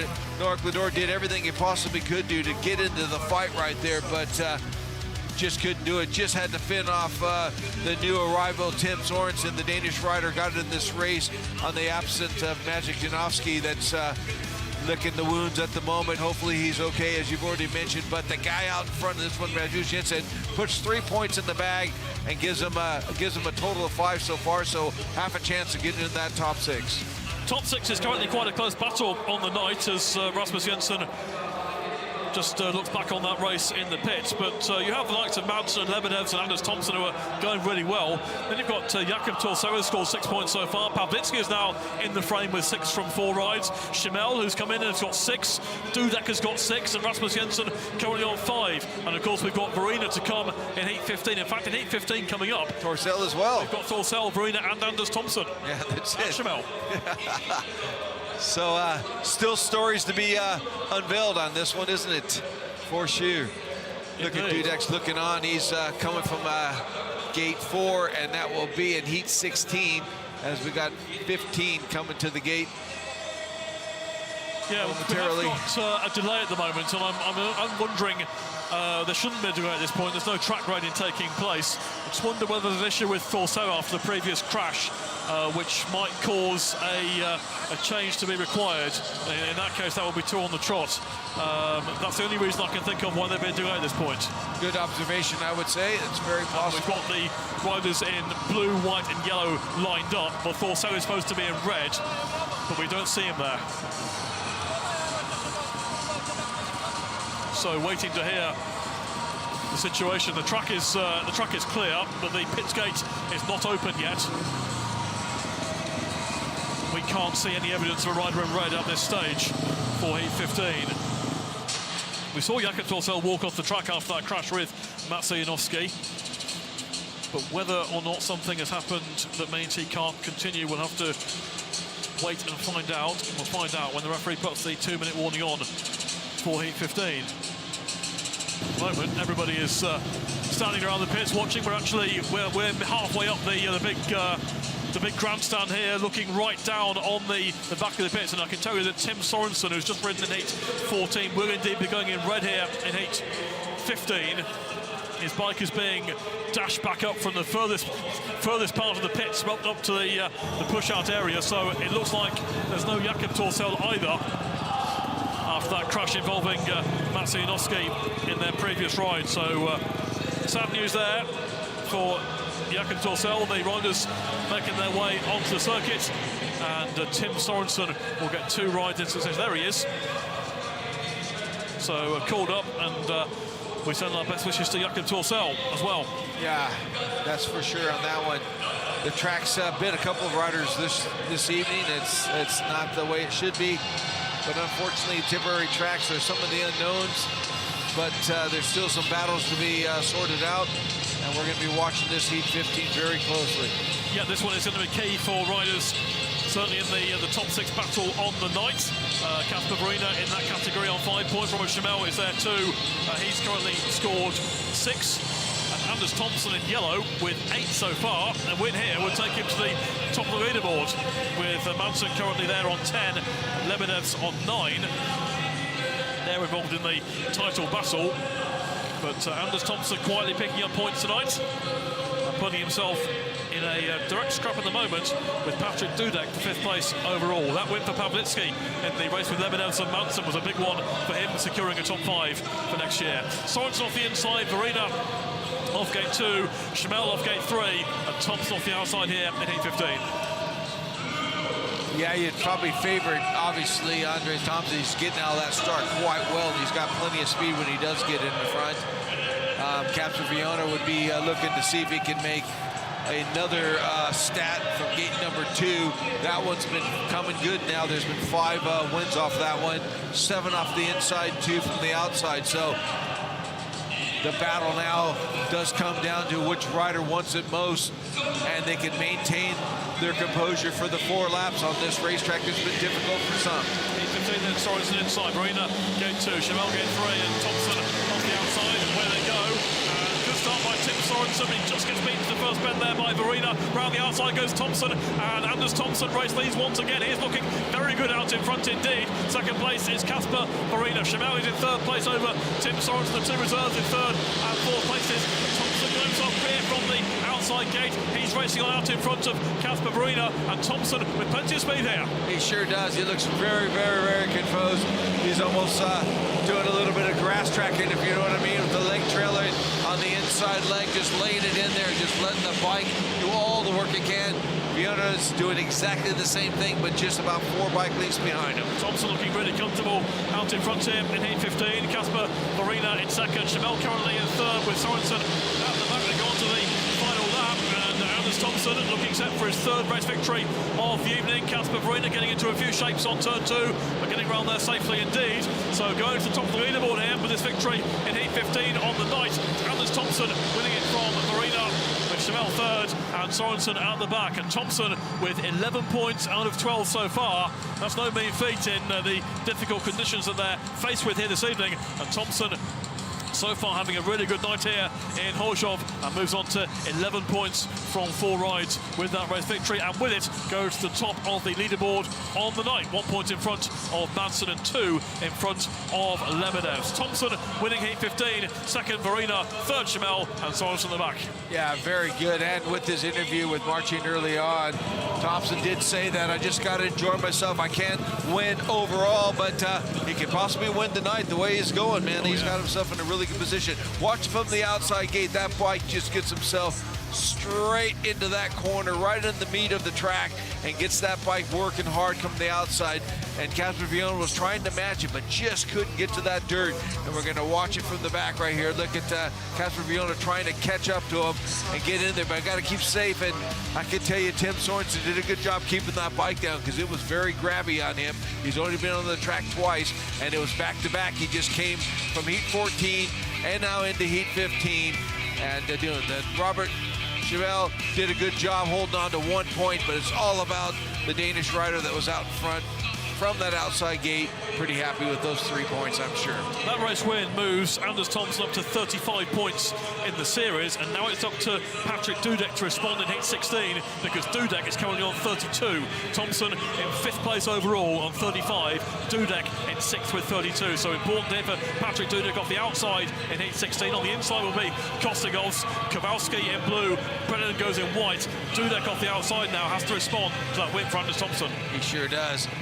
There's all these guys have scored some points, so they got a little bit of flavor of what to do from that outside. I'd say Patrick Dudek's probably going to be in the driving scene, but Tom Brennan's a pretty big fighter, and he'll want to keep going. He won't give up. I can tell you that right now. He'll think that if he can make a start, and he's really good out of the starts, if he can get a good start, he'll be a contender in that first corner. Kostigovs off the inside, Kowalski, gate 2. Brennan in winner's last ride in white, but there's not been a winner in white so far tonight. Gate 3, and Dudek in yellow off the outside.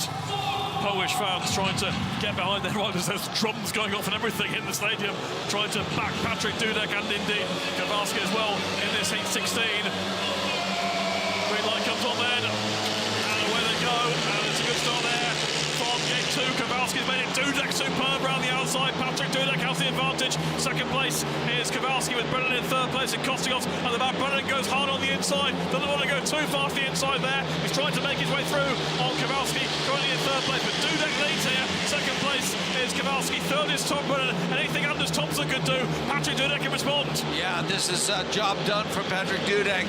Made that start, made it happen, got himself in there. Look how he's riding the track.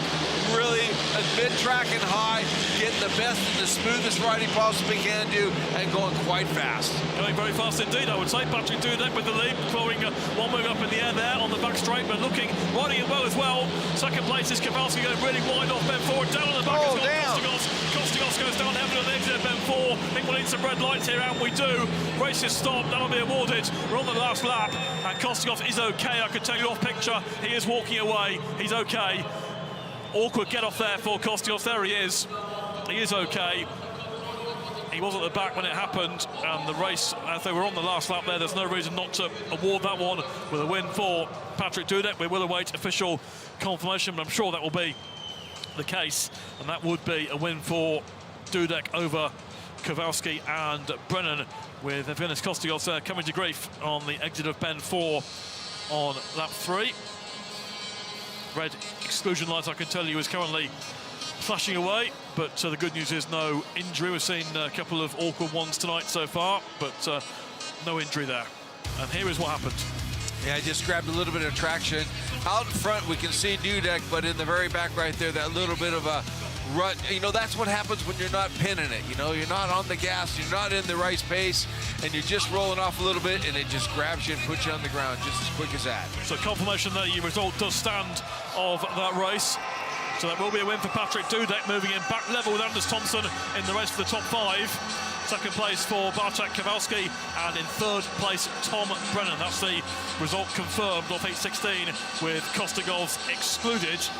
We've still got quite a scrap going on for that top 5 place overall, and the title race is still just about on. But there's Patrick Dudek, who's on 9 points tonight, and that puts him third overall in tonight's meeting so far. A joint third with Lebedevs currently in front of him on the countback, but 16 completed result with Dudek, the race winner, Kowalski in second place, Brennan third, and Kostigovs was excluded.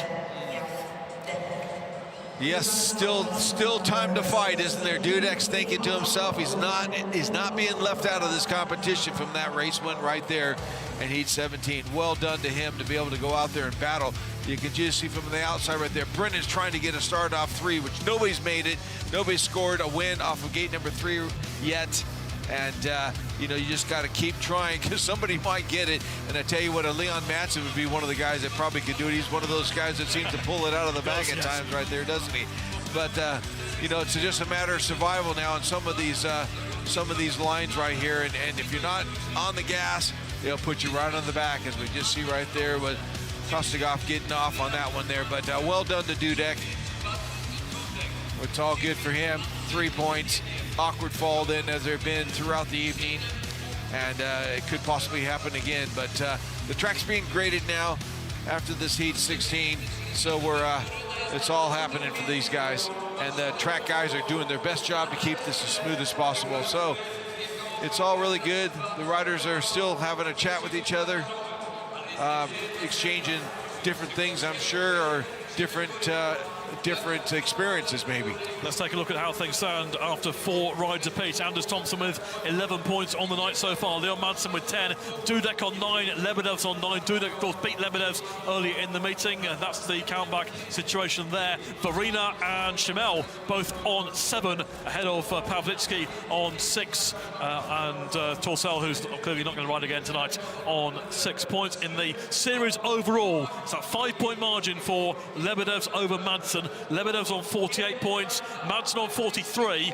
Then we've got Woryna on 40, Pawlicki on 38, Dudek and Thomsen both on 35. Janowski's out of contention on 32, and Jensen on 30. So realistically, could be a straight scrap between Dudek and Thomsen for top 5. They've still got a chance of catching Pawlicki, who himself's got the incentive to try and catch Woryna for a place in the top 3 overall. And of course we have this title battle going on. Leon Madsen, who will be in red in heat 17, and he will need at least 2 points from that race to keep things going. Ideally a race victory, but whatever happens, Andzejs Lebedevs, whose next race is in heat 20, when he's up against, by the way, Anders Thomsen, so that won't be easy, but his task will be possibly to get 2 points to become Speedway Euro champion. Let's head down to the pits and join Martin. I'm joined by Rasmus Jensen. Rasmus, it's a hit or miss for you tonight with the setup and with your heats.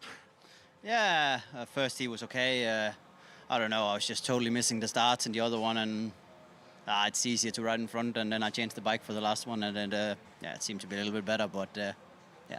Tell me about the track. Did conditions change throughout the meeting? No, not really actually.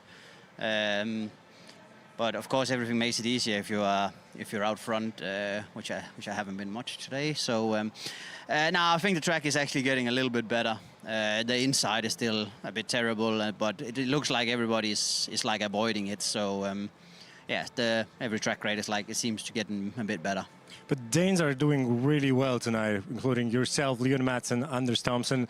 Is it because of the conditions that you encounter when you learn Speedway in Denmark? I wouldn't say I'm doing well, but yeah, it could be that. But if you look at Anders, for example, he's just making so good starts today that it's just making life easier when you're riding with fresh air, because you can 100% decide where you want to be in the track. You don't have anyone to take care of. So yeah, that's probably why. Obviously, coming here to Chorzów, you were in contention for top 5 spots, so that would qualify you for SEC 2025. Are you one of the riders who follow the scoring board, or you just want to race, not care about the points, and learn after? I look, but I already forgot what the total score is. So yeah, I just take a look, and then probably about another 10 seconds later, I forgot what it said.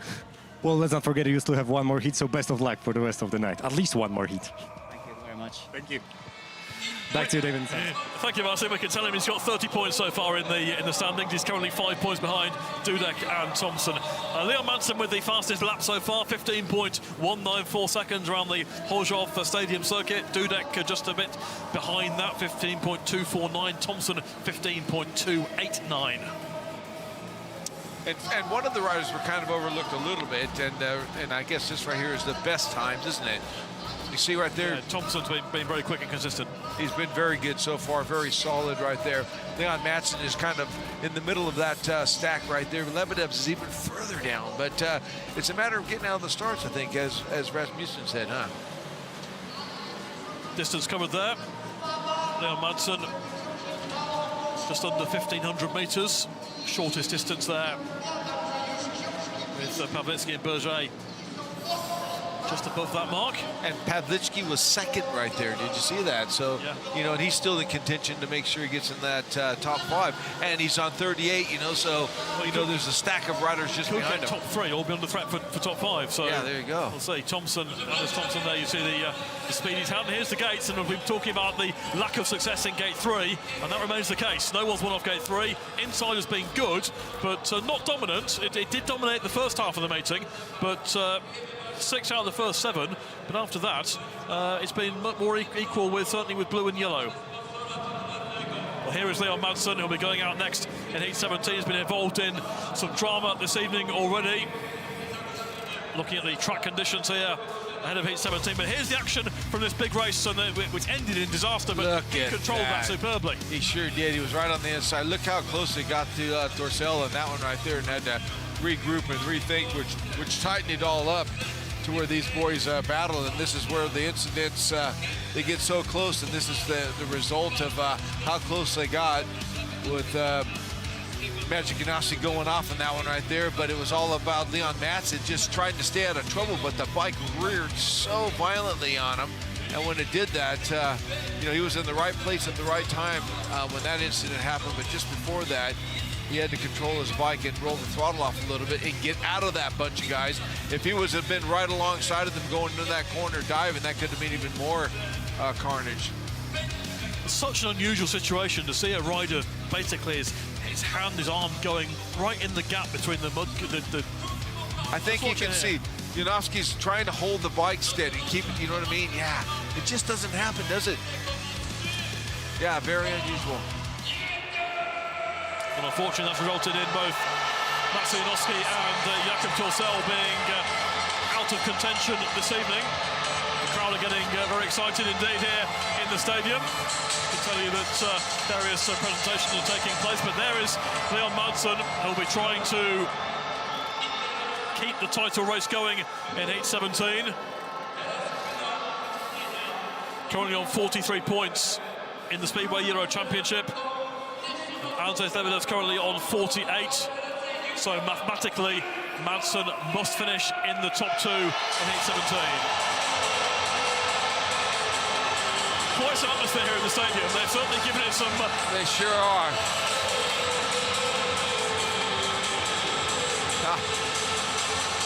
Big reflection on what we've seen in the Polish league yesterday when we visited Rybnik against Bydgoszcz in the first leg of the playoffs of the second division over here. You know, they just love the entertainment. When the bikes aren't on the track, the crowd entertains themselves with a lot of music and a lot of nice, fun, let's call them waves, gestures, whatever you want to call them, but they're involved in it. It's all good stuff. I'll let you describe that. That's okay. Yeah, no worries. We'll move on to Heat 17 because the vehicles have left the tracks and the riders are on the circuit. Leon Madsen, Dimitri, Berge, Patrick Dudek and Robert Schimel riding in yellow. So with Lebedevs on 48 points in the series, Madsen on 43 points in the series. Possibility of Madsen scoring a maximum of 6 more points. He's got to get at least 2 here to ensure Lebedevs has to win it himself on track in his next outing. He'll have the inside here, so it will be advantage Madsen, who's currently on 10 points tonight, and a win here would take him into tonight's meeting final, and that's also the first aim at this stage, because that gives you more chance to accumulate points later on. So Madsen off the inside gate, needs a win here to make the final and to give Lebedevs a bit of a target for his last ride. Yeah, I don't think he'll have it all of his own way with Dudek. Dudek had some fast lines. We know the track's just been prepared. There might not be that cushion going in that first corner to pull Dudek around that he might need, but you know, Leon Madsen definitely knows his business. He knows what he's got to do from that inside gate, and he knows the record of that inside gate as well, so he'll be confidently relying on that gate performing for him once he lets that clutch out. Dudek will have to work super hard because he's in the gate that's not won a race yet. So there's 2 different big battles here on determination to get that first corner and see what they can do. Madsen off the inside, Berge off gate 2, Dudek off gate 3, and Schimel off the outside, who's in with a chance of making top 6 on the night. Schimel currently with 7 points, currently holding a top 6 place along with Kacper, Woryna, but under pressure from Pawlicki and possibly Rasmus Jensen as well. So can he make it in? But that's the man in red, Leon Madsen. All eyes on him, needs at least 2nd place here to keep the title race going. He did so in this previous ride by passing Lebedevs to keep it going to this stage. Crucial time in the Speedway Euro Championship. Leon Madsen, Dimitri, Berge, Patrick Dudek and Robert Schimel here in Heat 17. They go away, and Madsen does nail the start there from the inside. Dudek missed out from gate 3. Round the outside goes Robert Schimel in yellow. Then Madsen tries to squeeze him out and can't do so. Schimel here race leads from Madsen. Will go for the outside on turns 3 and 4. Dudek in 3rd place with Berge and the back. And Schimel here leads from Madsen. Really needs a race victory here. Going to try and pass him. We've seen him have speed earlier in the meeting to make a passing move, but Schimel currently holds him at bay, and can Madsen pass him? Yeah, Madsen's looking for the hole. He's working the outside. He's got to turn the bike now, avoid the dirt coming off the back of Schimel's back wheel right there. Dudek's not in the hunt yet, looking for some track to pull him forward to get in here, but Madsen's not done, I can tell you that right now. Well, Madsen working overtime, trying to find the angle to try and make his way past Robert Schimel, who's riding superbly so far from defended, and Schimel race leads onto his last lap, picked up some ground there. Madsen closing in once again on turns 1 and 2. Could be one last bid here from Leon Madsen, or will Schimel book his place in the top 6 on the night with this victory? He leads Madsen round turns 3 and 4. Schimel will beat Madsen for the checkered flag. He takes the flag. Schimel beats Madsen with Dudek in 3rd place. That means Andzejs Lebedevs is only 1 point away from the incoming Speedway Euro champion as Madsen drops the point there in heat 17. Chorzów goes wild for Robert Schimel, who's come in to replace Janowski and has put on a tremendous performance here tonight to move on to 10 points. We'll see him again later in the meeting. Madsen gets a couple there to finish on 12, but Lebedevs is nearly there.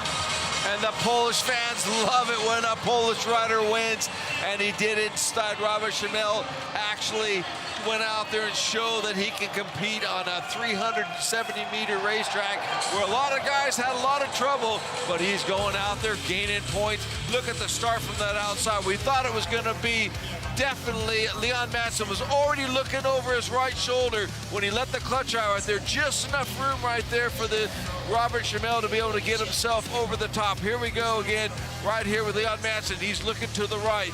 Where can he go in that first corner, thinking his biggest threat's going to be Patrick Dudek? But Dudek is on gate number 3. There's not been a race winner out of that one all night long and continued on in heat 17 here. But Robert Schimel went out there and showed the crowd he could throw the bike in the deep stuff, and they were happy as could be.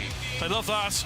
Great performance. He'll be moving on into the last chance. Lebedevs has got 48 points. Madsen's got 45. So Lebedevs, the only way Madsen can win it now is if Lebedevs fails to score in heat 20 and then misses out beyond that, and then Madsen wins the final to leave them both on 48 and going into a runoff. That would be some story. It's advantage Lebedevs in the series. But as I say, heat 20 is when that may well all get resolved. In the meantime, heat 18, here's Kostigovs off the inside. Also in this race, Rasmus Jensen in blue on 5 has a chance to make top 6 on the night. There's still be an outside chance. Timo Lahti's only got 2 points so far, and Tim Sorensen replaces the injured Jakob Torsell. At the moment, Kacper Woryna is in 6th place on the night with 7 points, although he's yet to win a race so far. Jensen, then if he wins this one, would go on to 8, and that would force Woryna to get a couple of points in his last ride. So Kostigovs off the inside, Jensen gate 2, Lahti gate 3, and Sorensen off the outside gate. Yeah, exciting stats right there coming to the closing stages of this perfect event that's been going on out there for some. And right now, Jensen's got to make that gate number 2 work for him. So what can Rasmus Jensen do here in blue? Important race for him with the green light, and away they go. Make quite a good start there from gate 2. Rasmus Jensen does hit that first bend in front. Timo Lahti trying to turn back in wide. Round the outside goes Tim Sorensen ahead of Jevgenijs Kostigovs into the 3rd bend. Jensen has come on strong as the meeting has gone on, and he's race leading clear here in heat 18. Will it be enough, or will it be too little too late? That will depend on what happens with Kacper Woryna later on in this block of races, but certainly so far so good here for Rasmus Jensen. Yeah, very good start. Really determined to get himself into position to not lose any more points possibly, but he's leading this one with 3. Timo Lahti was trying to keep pace. Just the way it's going right now, it's just going to finish this way. But really good for the Danish rider to go out there and score points. Good start from him. Did look a very winnable race on paper for Rasmus Jensen. That's how it's turned out. He's well clear here of Timo Lahti in 2nd place. Sorensen going to pick up his first point in 3rd in yellow with Kostigovs at the back. So around the final 2 turns they come, and it will be a win for Rasmus Jensen in heat 18, moving on to 8 points in the meeting. Jensen wins it, 2nd Lahti, 3rd Sorensen, Kostigovs out the back. So Jensen sets the target there in the top 6 with his 2nd win in succession. Won his last 2 rides of the meeting, finishing on 8 points from 5 rides and keeping himself in the frame depending on what Woryna and indeed Pawlicki do in the next couple of races. But Jensen finishing the meeting strongly with a fast start there. The rider in blue to win heat 18. Confirmation of the result. Jensen the winner, Lahti in 2nd place, Sorensen 3rd with Kostigovs at the back, and Jensen currently 6th on the night with 8 points, but there are more to come. Yeah, well, heat 18 was just about scoring the points that you possibly can to, and Rasmus Jensen spotted the opportunity, dumped that clutch, forcefully got himself. Just see how determined he was. Just lean the bike in, keeping the bike low, coming off the corner. Timo Lahti in white was trying to come up the inside of him. No mistakes done by Jensen, so Lahti had a battle on there, but in the back right there, you can see there was a little bit of Tim Sorensen fighting for that 1 point, and he ended up securing it. But out in front was Rasmus Jensen, sweet 3 points for him. Just coming off the back of an interview with Marcin in the pit saying, just doing the business, making the starts makes it easier, and he just done that, exactly what he needed to do. Yep, he's on to 8 points. It may well not be enough because heat 19 may well see him knocked out of the top 6 on the night. And if that's the case, Jensen will finish on 33 in the Speedway Euro Championship and finish in 7th place overall. Not a bad season's efforts, but there is Kacper Woryna in red, who's got 7 points yet to win a race so far. Pawlicki in blue are currently on 6. They are still in with a chance of making the top 6 on the night. Blödorn in white has 3, and Kowalski in yellow there is on 5. He also has yet to win a race so far in the meeting. So Woryna and Pawlicki here could be in a battle. Woryna on 7, Pawlicki on 6 to confirm a place in the top 6 on the night. Woryna inside, Pawlicki on gate 2, Blödorn gate 3, and Kowalski on the outside. Reminder that Jensen currently is on 8 points in the top 6, and Lebedevs just in front of them is on 9. He's going to go in 20. I just got this feeling that Piotr Pawlicki has come to the race, and I think he wants it. He's right with some determination and see what he can do up to. Oh, in the tapes. Well, he's too determined. Kowalski straight Kowalski and Pawlicki has gone through. Yeah, Kowalski, I think, hit the tapes, which reacted Pawlicki to let the clutch out. From my eyes, that's what happened as they were revving up. Well, the rider's heading back to the pits. We will have a look at the replay. Here we go. And the yellow jumped. Yep, he did, and everybody else then goes. So Kowalski will be out of contention with that one. Yep. So, yep, Kowalski touches the tapes, and the fact that Pawlicki goes through them matters not. That will not be any concern to him.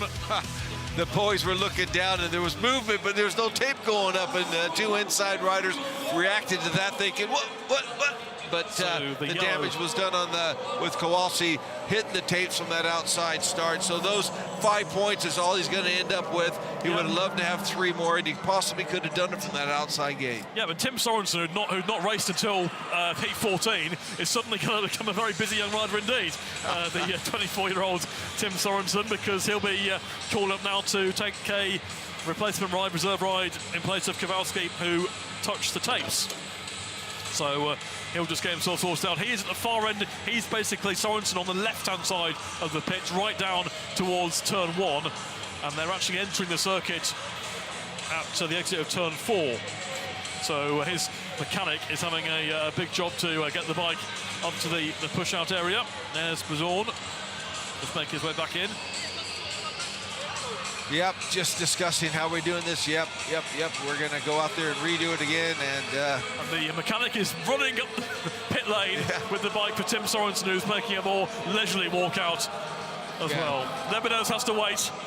He is nearly Speedway Euro champion. Nearly. Nearly. He can taste it, can't he? It's right there. Well, in heat 20, he's going to be going in blue up against Anders Thomsen, Sorensen again, I imagine, in place of Janowski, and Tom Brennan. Yep. Leon Madsen checking in.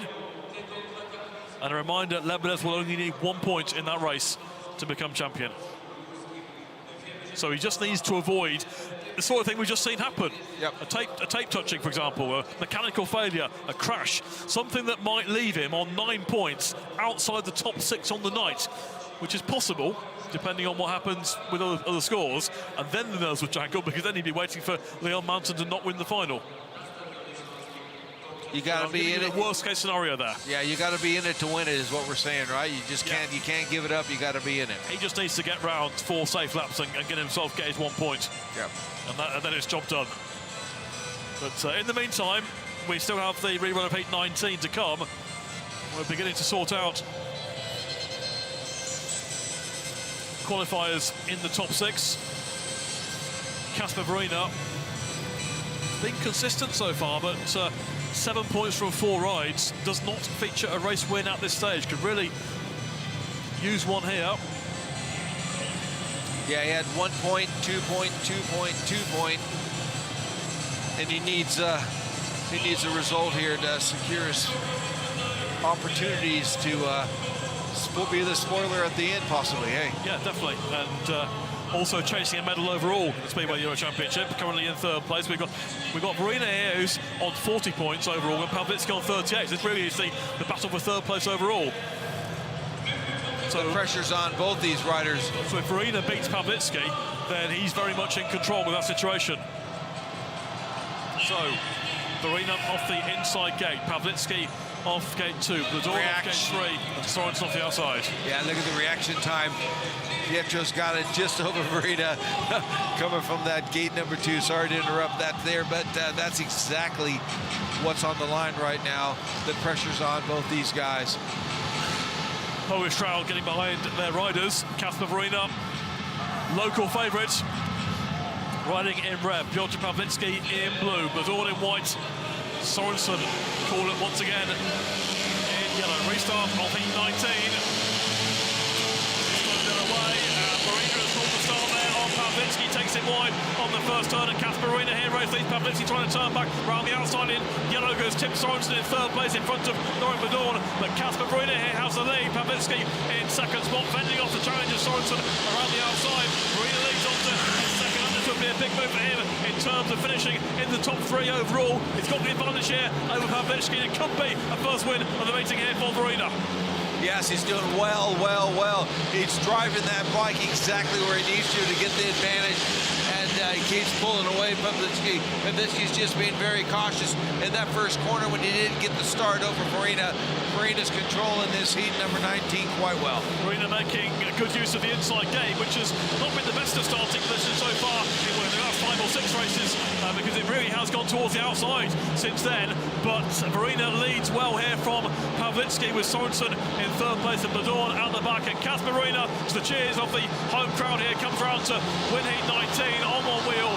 Woryna wins it over Pawlicki, with Sorensen in third place and Blödorn at the back, and everyone goes wild for Kacper Woryna, who is now in 5th place overall, and that result does not help Pawlicki at all, because Pawlicki is left out of the top 6, I should say, on the night with 8 points, and that therefore is going to mean that Kacper Woryna is going to be on the rostrum in the Speedway Euro Championship, because he has got 43 points, and he now cannot be caught by Pawlicki, because Pawlicki will not ride again. So Woryna, we will see in the top 3 in the series.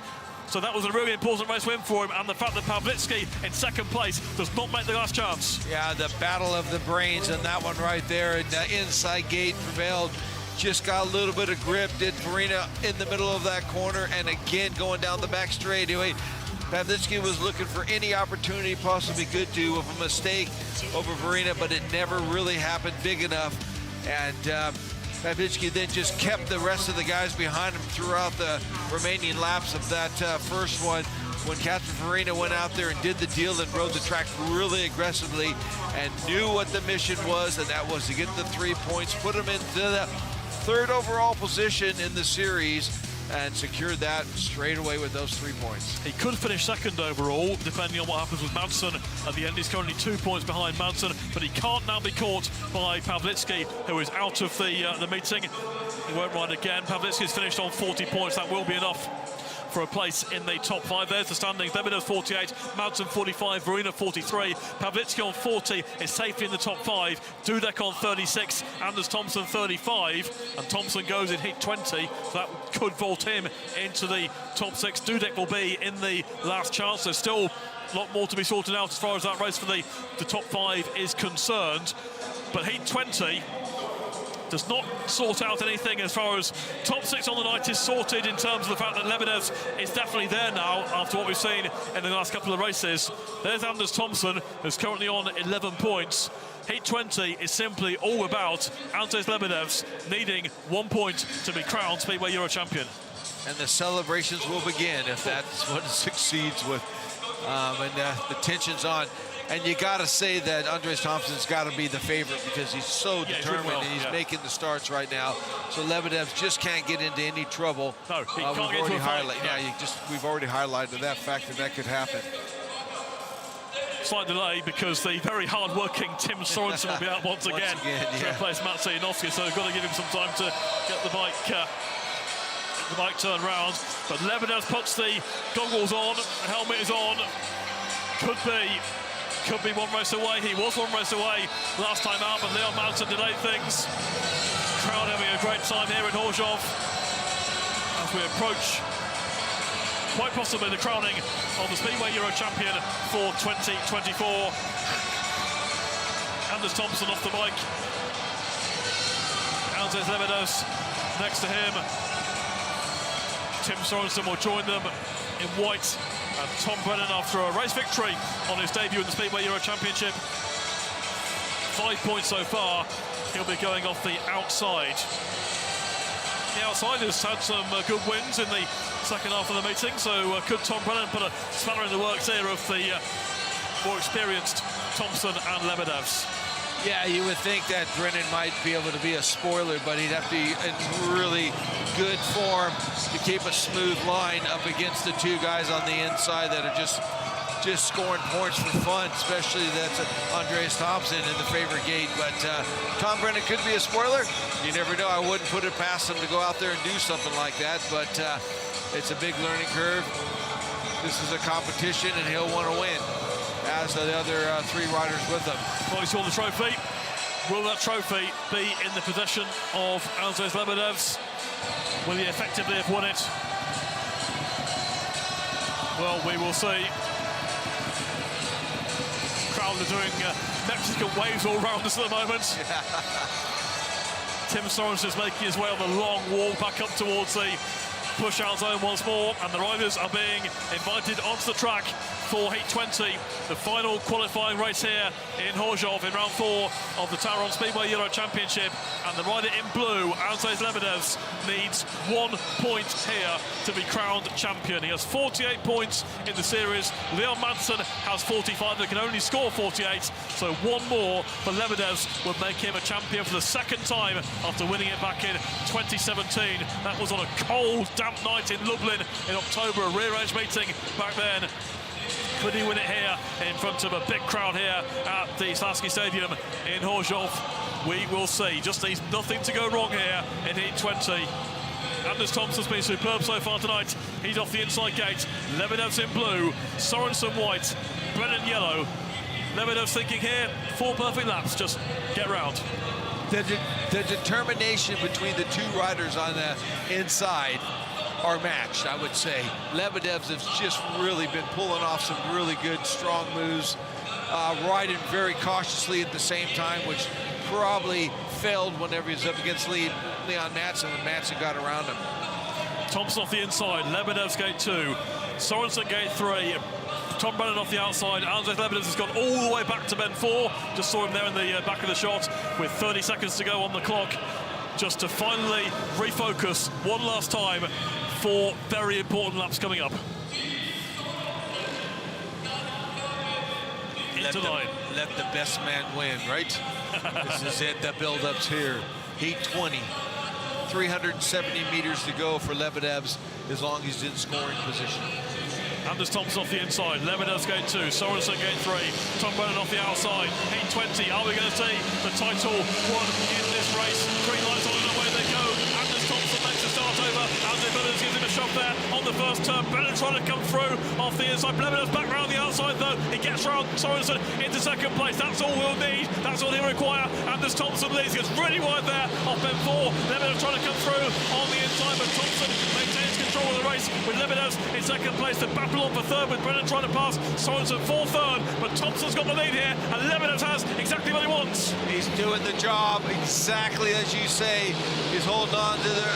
Thomsen made the start from that inside, riding the track just as he's been doing all evening long, aggressively and keep it going. Lebedevs is finishing the job up in that second place. Anders Thomsen outstanding so far tonight. He's got 1 lap to go to move on to 14 on the evening. Big scrap up for third place still with Tom Brennan trying to pass Tim Sorensen, but this is all about the rider in blue. Andzejs Lebedevs with less than a lap to go to try and be crowned Speedway Euro champion. Anders Thomsen into the final turn 3 and 4 for the last time he will win Heat 20, but Andzejs Lebedevs comes home second, and Lebedevs is Speedway Euro champion 2024. Andzejs Lebedevs is a champion for the second time in his career. He has been superb this year. He richly deserves it, and he's champion once again. Lebedevs second place there in Heat 20, moves him on to 50 in the series. He's uncatchable. He's the champion, Speedway Euro champion, Andzejs Lebedevs. Congratulations, buddy. Anders Thomsen out there for the points. Andzejs Lebedevs out there for the overall win.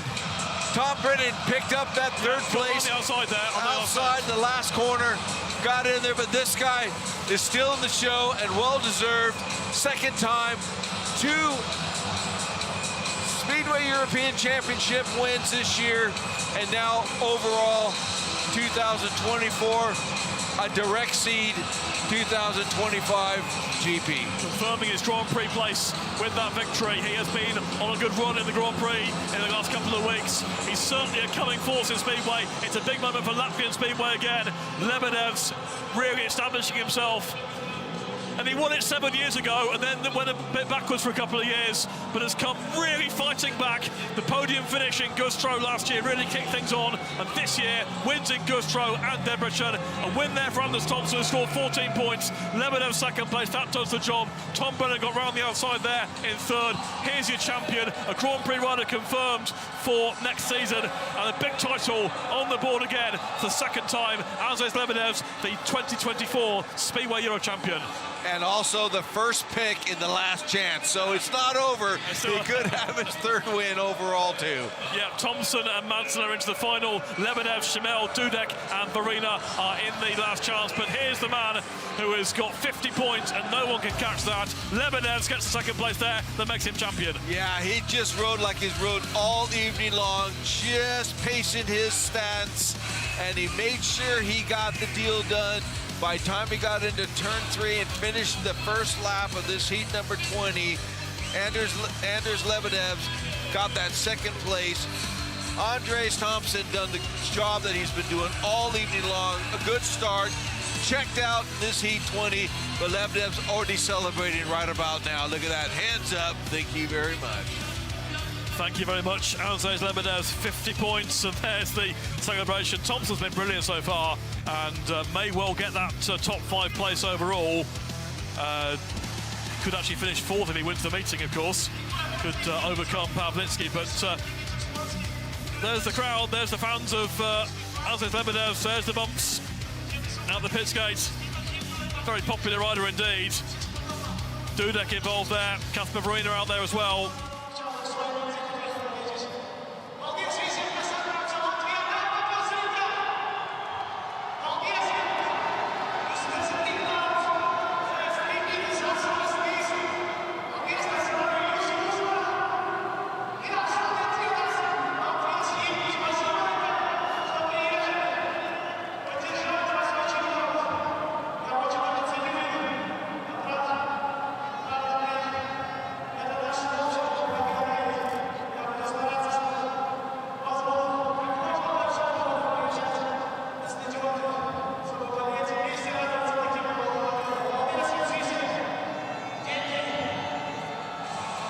Tell you one thing, Sam, 7 years ago, when we saw Lebedevs win it in Lublin, we would not have seen him on a microphone addressing an entire stadium like that.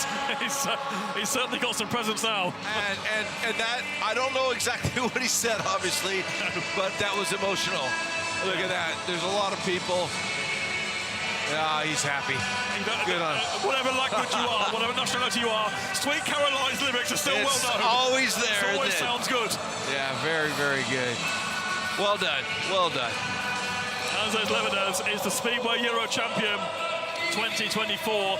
Andzejs Thomsen and Leon Madsen go through to the final on 14 and 12 points. Lebedevs, Schimel, Dudek and Woryna have all scored 10 points on the night. They go through to the last chance. Rasmus Jensen and Piotr Pawlicki miss out, although Pawlicki's place in the top 5 overall is secure. Still got to sort out between Thomsen and Dudek about that one for the final place in the top 5. So Jensen and Pawlicki there just missing out, but the celebration is still carrying on in the pit. Lebedevs on 50 points, Madsen on 45, Woryna 43, Pawlicki on 40. As I say, Pawlicki is safe there in the top 5 because Dudek could finish on 39, but not 40. Thomsen on 38, and Jensen and Janowski, who of course is injured, just missing out there on the top 5. It's gradually sorting itself out. What we do know is that Lebedevs is champion, and second place still to be absolutely confirmed. The battle to stay. Well done. Just shows you what it means. It absolutely shows you what it means. He's been winning races in the Grand Prix in recent weeks. He's been doing a superb job in the Speedway Euro Championship this year. And here's some more stats for you of the meeting with Leon Madsen, the fastest lap of the meeting. Patrick Dudek and Thomsen just behind that.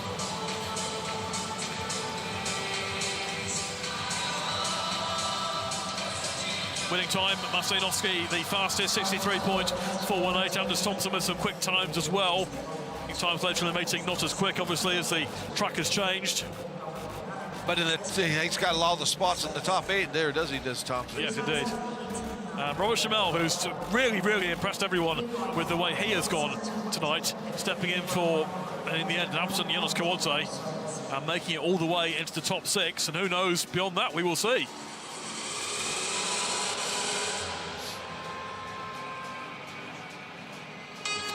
Top speed there, 123.5 for Andzejs Thomsen. Tom Brennan also pretty quick on the speed board. And Tom Brennan can be happy indeed after the crash in his first ride. He's come back and scored 6 points. He's worked himself into the meeting. He's got himself a race win and a good overtake in his last ride too. So that was good stuff. Yeah, I would say that he's got to be content with that. His debut in the Speedway European Championship.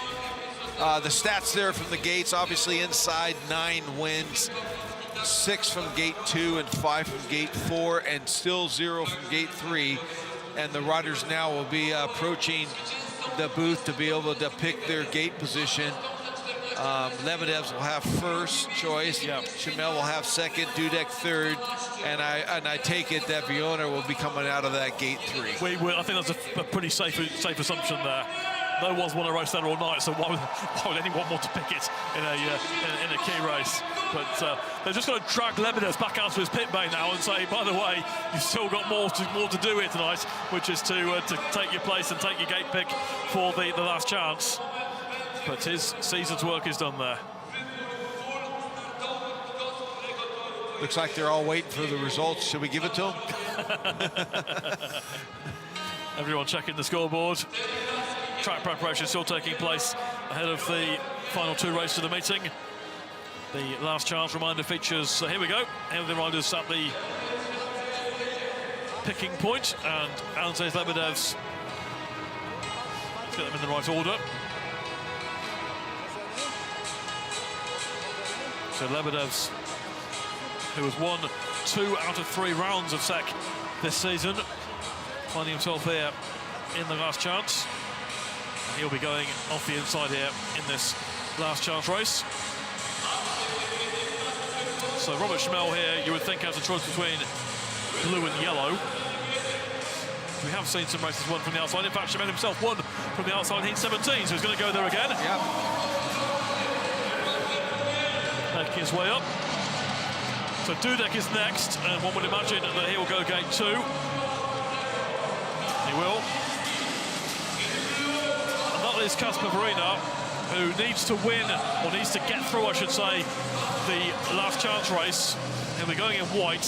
If he can get through it, he has the chance to turn bronze into silver in the series overall, up against Leon Madsen in the final. If Woryna does not make it through to the final, then the top 3 overall is confirmed, which will be Lebedevs, Madsen and Woryna. So the last chance for Woryna right now, to be able to notch up one more notch or have the potential. Whatever happens, he's had his best season so far in the Speedway Euro Championship. And there you go. And after the heartbreak of 2019, when he lost 3rd place in that runoff with the mechanical failure, the very least he has now is 3rd place. That's nice. So very nice. Yeah, that's a kind of a circle being squared, or I think if that makes consolation prize. There you go. Absolutely. Confirmation there of the last chance with Lebedevs off the inside, Dudek off gate 2, Woryna off gate 3, and Schimmel off the outside. They are completing the track preparation. A bit of track watering has been taking place. I think it's fair to say, and we heard it from Rasmus Jensen, conditions have got better, haven't they, in the second half of the meeting particularly? I would say so, and the confidence of the riders and whatever they've done. Just the way the track just found its own form, I think, after the riders been on it for laps after laps after laps. If they can keep it here, we'll use it again next year, maybe, huh? Unfortunately, I think the track has to come out, and then plans to be made for the 2025 season. What the effort that the One Sport put into making this happen. Unbelievable, unbelievable. 12 days ago, there was no track here. Yep. 12 days ago, there was no track here, and there have been no floods around Poland. Yeah. And the effort, as you say, to lay it, the covers, the flooding, and our hearts go out to everyone who's been affected by the flooding in the last week or so. And then it was drying perfectly early week. Wednesday it got hit again, and then a big effort Thursday, Friday, this morning. They put back the practice session, they got that decision right, and in the end, they got it done. We rocked into town on Friday, and everybody was just biting their fingernails, weren't they? They were just... They're all saying, we can get this done, we will get this done, but until you actually see it happen... Nobody was negative, were they? Everybody was positive, they still had a chance, and they succeeded. When we got here and seen when they went around the training, all the riders were comfortable, and now we're into the last 2 races of 2024, and we're going to watch that winner right there of 2024 come off the inside gate in this last chance race to get into that final. And who knows, he'll have gate 3, he'll have the 3rd pick if he makes the final, won't he? Yes, he won't have gate 3. If he wins this race. Yes, if he wins this race, he'll have 3rd pick. And that's going to be either blue or yellow, won't it? You would imagine so, yes. Yeah, you would imagine so, yeah. So, last chance here, 2 races to go. Top 2 go through to the final. These points don't count towards the series, but the points in the final do count towards the series. And once again, counting points throughout also adds to the intrigue of the Speedway Euro Championship over the 4 rounds. And that man out in red, Andzejs Lebedevs, has the 50-point total. And the series is normally won with a total in the early 50s, so he's certainly on the mark there. He's got 50 on the board. And Leon Madsen can't quite catch him. Leon Madsen, of course, had a bad round in round 1 in Debrecen. He's done well to make a title fight out of it, but it wasn't quite enough in the end. 2 for the final required. Lebedevs inside, Dudek gate 2, Woryna gate 3, and Schimmel off the outside in this last chance race here in Chorzów. Robert Schimmel's done a good job to get 10 points in this competition. Stepping into it, and there's a lineup once again. Lebedevs off the inside, the highest scorer heading into this race. Dudek off gate 2, Woryna off gate 3, and Schimmel outside. Dudek has just turned back towards bend 4. That's a Lebedevs trick, isn't it? Yeah, did that last time, yes, yes. We've still got 35 seconds to go on the clock. And they've just groomed the track, a little bit of water on it, flattened it up there. Oh, here's Lebedevs wants to go again. Yeah, Lebedevs trick, he didn't do it. Well, he knows he has time to get back to the start line. I'm sure he's keen to make the final once again, make his 3rd final of the season. Could he stand on the podium, both on the night and also for the series as a whole? 10 seconds to go, so they're all into line now. Last chance race, Lebedevs on the inside, Dudek on gate 2, Woryna gate 3, Schimmel off the outside. Last chance here in Chorzów, top 2 make the final, green light out of the way. A good start, one start there by Patrick Dudek in blue. Dudek gets it over Woryna, and Woryna in 2nd place, and Lebedevs goes to the back, and now down the inside, Woryna charging hard inside Patrick Dudek. That's a real strong move by Woryna, which will give him a gate pick for the final. He takes the lead with Dudek in 2nd place, Schimmel in 3rd, the champion Lebedevs at the back may go no further in this meeting, but there's some determination there about Kacper Woryna going through to lead this last chance. Yeah, Woryna's going to climb that board now. He's going to have the opportunity because he's going to make the final if he stays just like this.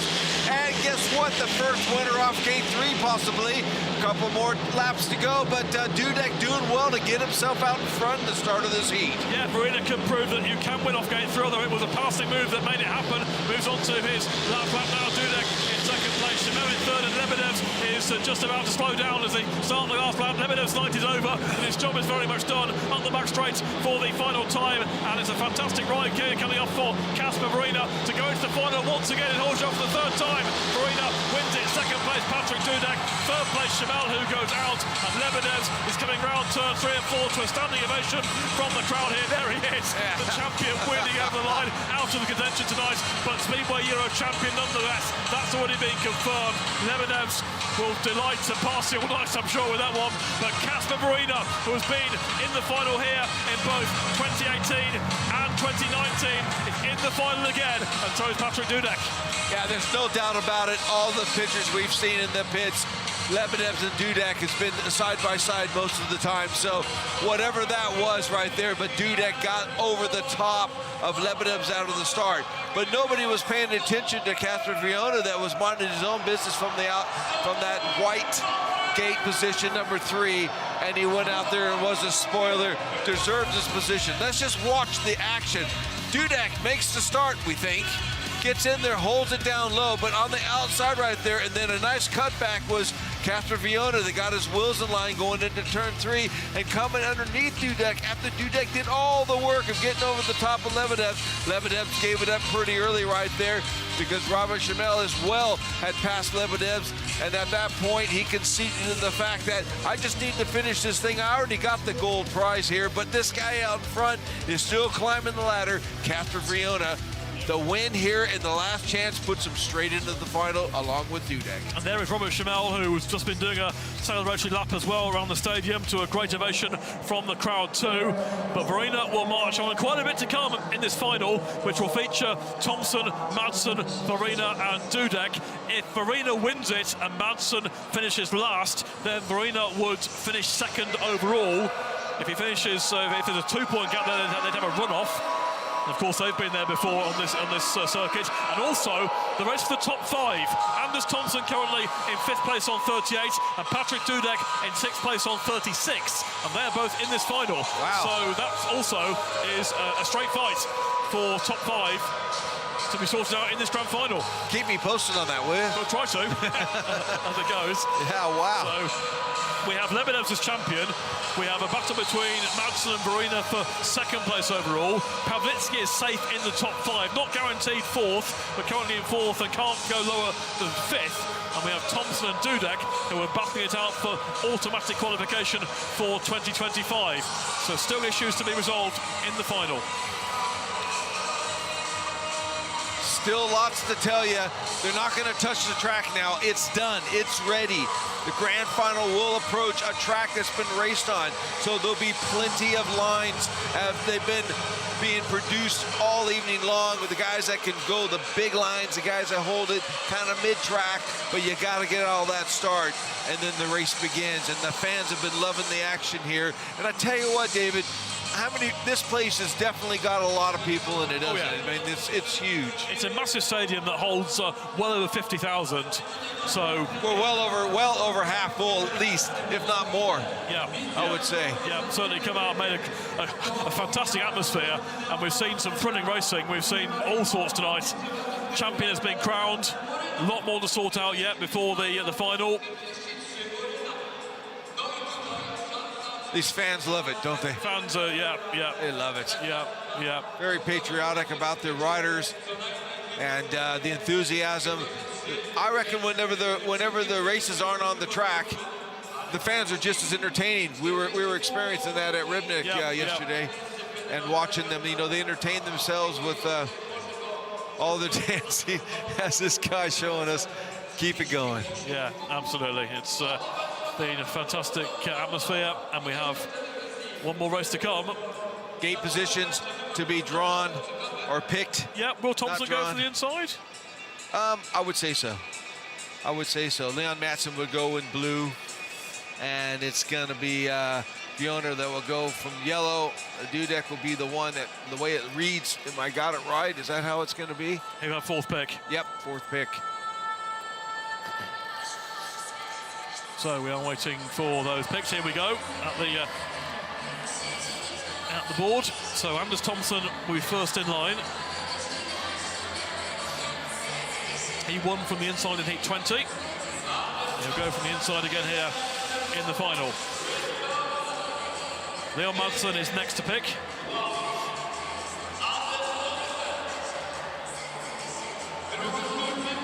Leon Madsen are going in blue.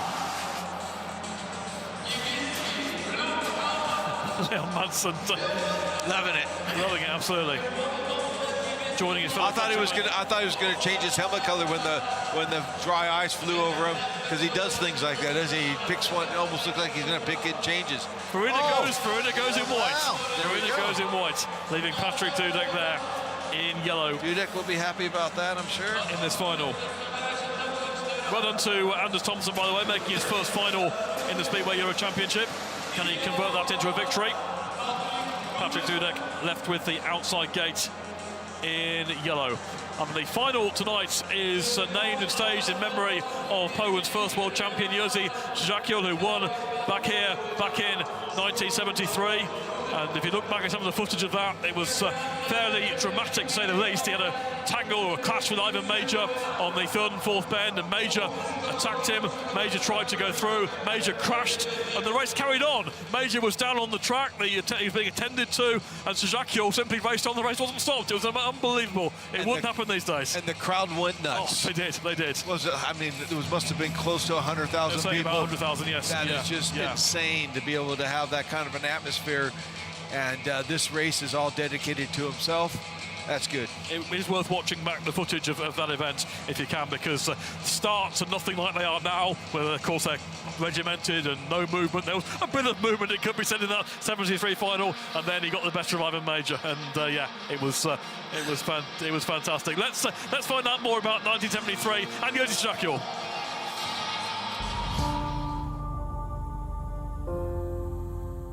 Tonight's final heat will pay tribute to a very special moment in Polish Speedway history, which happened right here in the iconic Silesian Stadium. It was 51 years ago, back in 1973, that Jevgenijs Suzuki pulled off one of the biggest shocks ever seen in the sport when he became world champion in front of a crowd reported to be well over 100,000. It was a hugely dramatic meeting which ended with both Suzuki and Ivan Major on 13 points. So it was Suzuki and Major in the runoff, with the New Zealand legend already having won 4 world titles, but this was not the night for number 5, as Suzuki took the lead, and when Major tried to pass him on turns 3 and 4, it was the defending champion who crashed, and with the crowd roaring him on, Suzuki completed the race to become Poland's first ever world champion. After that success, Poland had to wait another 37 years before Thomas Gollop took the title in 2010. And of course, since then, Bartłomiej has become a 4-time world champion. But it was Suzuki who set things going, and tonight's final heat will be named after him, and a world final here in Chorzów that will never be forgotten.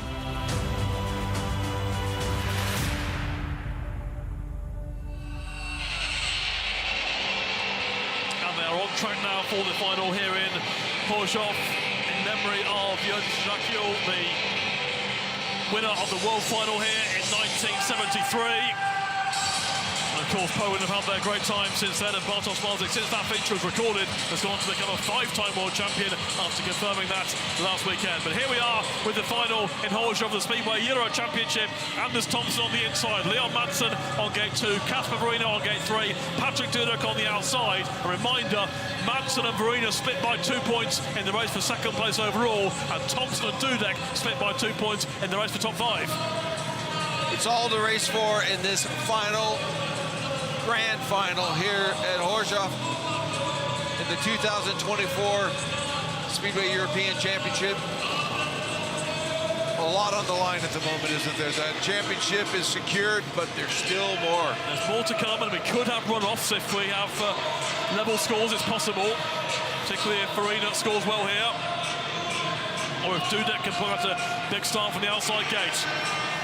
But as things stand, the scheduled final race of 2024 in the Speedway Euro Championship sees Thomsen in red off the inside, Madsen in blue off gate 2, Woryna in white off gate 3, and Dudek in yellow off the outside. Madsen won round 2 this season in Grudziądz. The other 2 wins were in Debrecen and Güstrow, both taken by Lebedevs. So can Madsen match that and get his second win of the season? Or will Andzejs Thomsen get his first victory in the Speedway Euro Championship and round off a fabulous night for him? 14 points from 5 rides. Woryna, the home crowd, desperate to see him succeed, and Dudek off the outside still trying to make the top 5 overall. Clock counting down, 10 seconds to go. Rides in line for the grand final here in Chorzów. Thomsen, Madsen, Woryna and Dudek at the start line for the final. Start march is ready, green light comes on. And a bit of an edge there by Dudek. They go away and Thomsen makes the gate and the race carries on. Andzejs Thomsen gets the advantage. Woryna comes through on the inside. Madsen in third place. Dudek, I think, affects himself there. And Madsen goes charging hard into the third bend to get the better of Kacper Woryna. So it's Andzejs Thomsen out in front of Madsen in second place. Woryna in third with Dudek at the back. And Thomsen here kicking on out in front. Big scrap on for second place. Woryna trying to get back at Madsen, but Thomsen race leads the final. Yeah, Woryna's doing everything. He's throwing everything at Madsen. Can he get around the outside of him? I don't know if he's going to have enough ponies. Well, Andzejs Thomsen race speeds onto that three. It's Woryna and Madsen battling for second place. Dudek at the back and out of contention. This will wreck his top 5 bid. Anders Thomsen's going to make the top 5 with this ride, this victory in the final. Should it be the case with 1 lap to go? Thomsen leads from Madsen. It's Woryna in third. On to the last lap now here in Chorzów. Anders Thomsen has been spectacularly good all night. He's been the class of the meeting, you have to say. He raced leads from Leon Madsen with Woryna in third place. Round turns 3 and 4 they come. After the first time, Anders Thomsen is a winner in the Speedway Euro Championship. Thomsen wins it. Second place, Leon Madsen. Third spot, Kacper Woryna and Patrick Dudek at the back. Anders Thomsen, the winner here in Chorzów. He's been superb all night. He's confirmed his place in the top 5 into next year's series. We've seen him winning a Grand Prix in the past, being a regular Grand Prix rider. Now he's won in the Speedway Euro Championship. Leon Madsen in second place, confirming second overall, and of Kacper Woryna, and Thomsen secures a top 5 place. In fact, he goes above Pawlicki and finishes 4th. Well done to Anders Thomsen. That was very, very close for Pawlicki when you look at the grand scheme of thing right there. But Patrick Dudek was working overtime at the start, jumped a little bit, and probably gave himself the biggest disadvantage. Anders Thomsen, the winner here in Chorzów. Leon Madsen in second place. Kacper Woryna in third. Patrick Dudek at the back. And celebrations in Team Thomsen. Of course, he made a bit of story over the season when he was turned up in the white Kevlars, which at one point he changed back to black, but he's in white tonight, and it has been all white and all right for Anders Thomsen here in Chorzów. Only dropped 1 point the whole evening, that's a great effort. 17. That is a huge effort for him to come out here and do that. Very, very strong throughout the evening time, and the more pressure you put on the guy, he went out there and did it, finished the job off right. First pick in the grand final, and he made that inside gate that's had the best stats throughout the evening. 10 wins, including that grand final win. He's out there celebrating. The fans are loving it. And it was a messy start on the replay when we get a chance to watch it right Here's there. the celebrations for Woryna, finishing third on the night and third overall. Absolutely fabulous. And Woryna's going to get the bumps for his crew here, because 5 years ago he suffered heartbreak here in Chorzów when he lost a run-off to Leon Madsen for third place overall when he had mechanical failure that cost him. Well, now he's come back to Chorzów and really exercised those demons with third overall. There's Madsen, who is an outstanding rider in the Speedway Euro Championship, and season after season he's in contention. He's runner-up overall this year. Not a bad job. Confirm that top 5 overall. Lebedevs with 50, Madsen 47, Woryna 44, Thomsen 41, and Pawlicki 40 is the way it finishes in the race to the top 5. Here's the replay of the final. Yeah, you can just see on that outside there that Patrick Dudek was itching to get out of that start, moved a little bit, and just handicapped himself, I would say, just that bit right there, so he wasn't in the corner, which left a big hole when Leon Madsen was trying to get over the top of his compatriot Thomsen from gate 2, left the hole open, and Kacper Woryna thought he had a chance to get in there and squeeze in there, but he ended up getting past Leon Madsen past the back, and then Leon Madsen was on the charge after this guy, but nobody could catch him. He knew what he was doing from start to finish in this grand final, and well done to him. Class act, Anders Thomsen. We've said it throughout the season. He's a very, very good rider. And who knows, we could see him battling to win a Speedway Euro Championship in the future. Maybe next year. Here he is, taking the applause of the crowd. Woryna's doing a further lap on up with the helmet off, saying thanks to all his local fans. Got to be happy with the result of that. That's for sure, yeah. Absolutely. Spare a thought for Maciej, Janowski, and indeed Jakob Torsell, who crashed out of the meeting and took the words right out of my mouth. I was just thinking exactly the same thing. We never want to see that happen. There's always going to be something that can go on in an event, and there's winners and there's people that sometimes get the bad end of the stick, but these guys are going to be celebrating throughout the evening, I'm sure, but back to business in the future, in the near future as well. Donut time for Kacper Woryna. It's a tough sport, we know it, and accidents do happen, and we just hope there's no serious injury there, but certainly the rewards are also there too. When you have a good night, when you have a winning night, then it really does matter, it really does mean something. Kacper Woryna is certainly a rider who wears his heart on his sleeve. Two Danes there, Thomsen and Madsen, 1-2 on the night. They're going to dim the lights here in the stadium for the final presentations. The rostrum is being built on the infield. A very spectacular setting here, spectacular stadium, and lots of paraphernalia on the centre at the moment for what will be 2 presentation ceremonies, because we'll have the meeting itself, the 1, 2, 3, and we'll also have the 1, 2, 3 in the Speedway Euro Championship overall to round off what's been another hugely entertaining and dramatic season of Speedway Euro Championship racing. And here is Andzejs Thomsen winning tonight's meeting. Yeah, he's just been on form throughout this evening, only dropping the 1 point. 105 on his back. There's Lebedevs and him when they were battling right there, and Lebedevs the winner in that race. When it comes down to it, if you're in it, you got a chance to win it. But just to tell you, this Danish rider showed everybody that he is the new king on this Chorzów track anyway this evening. 17 points, only dropping 1. Tremendous effort. That is a tremendous effort indeed. We saw Lebedevs score 17 in Debrecen in the first round, but when we mentioned earlier that it's 6 years since anyone scored 18 in a meeting, that just shows you how tough it is and how competitive this series is too. We see it year after year, and even though the likes of Leon Madsen are there or thereabouts every year, very, very hard to be fully dominant in this series. And to score 17 is quite some effort. Yeah, things did kind of loosen up a little bit when we lost Mikael Mikkelsen, and when he was riding in the Grand Prix was the final straw for him getting hurt. He would have been another highlighted competitor here. He would have been definitely throwing it in there. But as you say, 18 points are hard to get, and a few have got it. But Leon Madsen has in the past on this track, and Andzejs Thomsen just misses out by 1. I'm reminded that we saw Andzejs Thomsen was basically the first rider we saw when we walked in at 3 o'clock this afternoon, and you asked him about the track and he said, oh, it's a bit rough, it's a bit rough. But anyway, happy with it now. Yeah. So I think they're just about ready at the podium to bring out the top 3, and first up it's going to be in 3rd place Kacper Woryna, running up the stage, running up to the 3rd place mark on the rostrum. They love him in this part of the country. Kacper Woryna finished 3rd here in 2018, finished 4th here in 2019, so on the rostrum for the 2nd time at this stadium, and a place confirmed for next year's Speedway Euro Championship as well. We'll be seeing him on the rostrum again later on in 3rd place overall. But here's the trophy presentation for Kacper. Good job done tonight. Finished the meeting strongly. Key win in his last ride. Made it through. Made gate 3 work. 1 from white, which did take some doing in the last chance.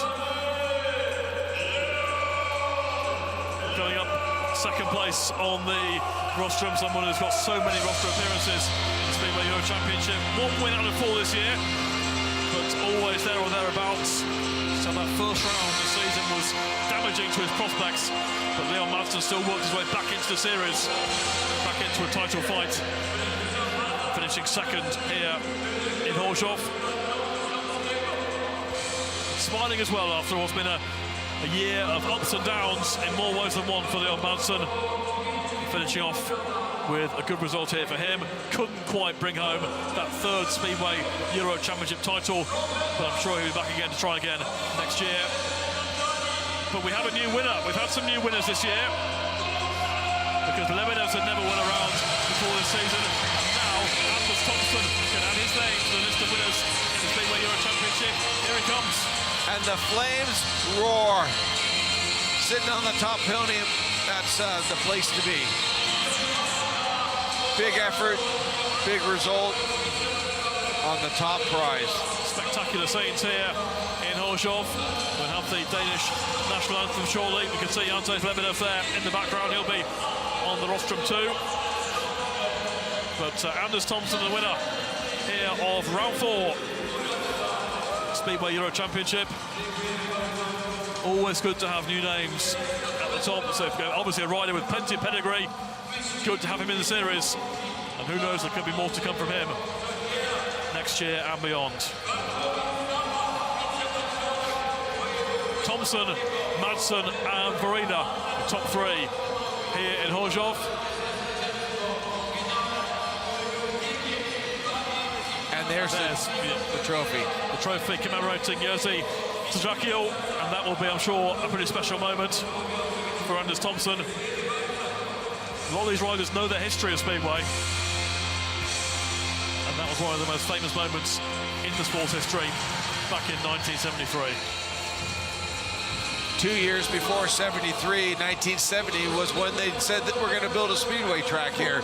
So a couple years later, they have a world champion, and what an effort, and it still exists.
National anthem there for Andzejs Thomsen, the winner of round 4 of the Speedway Euro Championship here in Chorzów, joined on the rostrum by Madsen and Kacper Woryna.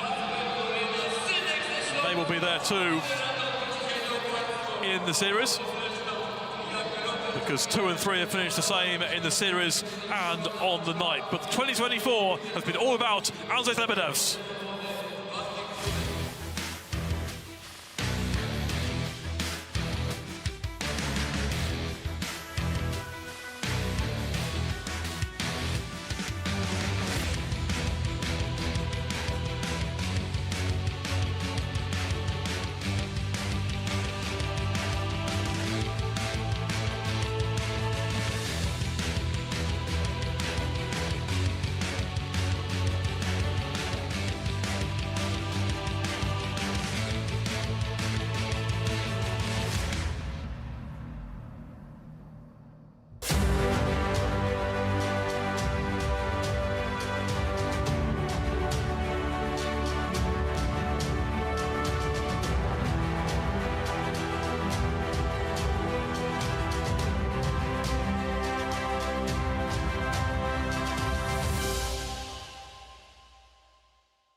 And he has really raced for this title this year. When you think of the 2 finals that he won, the battle with Janowski in the first round in Debrecen, and then coming through, let's join Maciej on the centre green. Ladies and gentlemen of Chorzów, that's a little bit loud, but it's for you, Andzej, 2024 European champion. How does it sound to you? How do you feel right now? Now I feel more calm, without nervous, because that was a hard evening for me, and I have a good opponent like Leon. You know, when you see how good he are in his first heat, I say, oh, I need a pushing hard and move forward and take a point, and that was really hard for mental thing, you know, and. But I'm satisfied and happy about myself.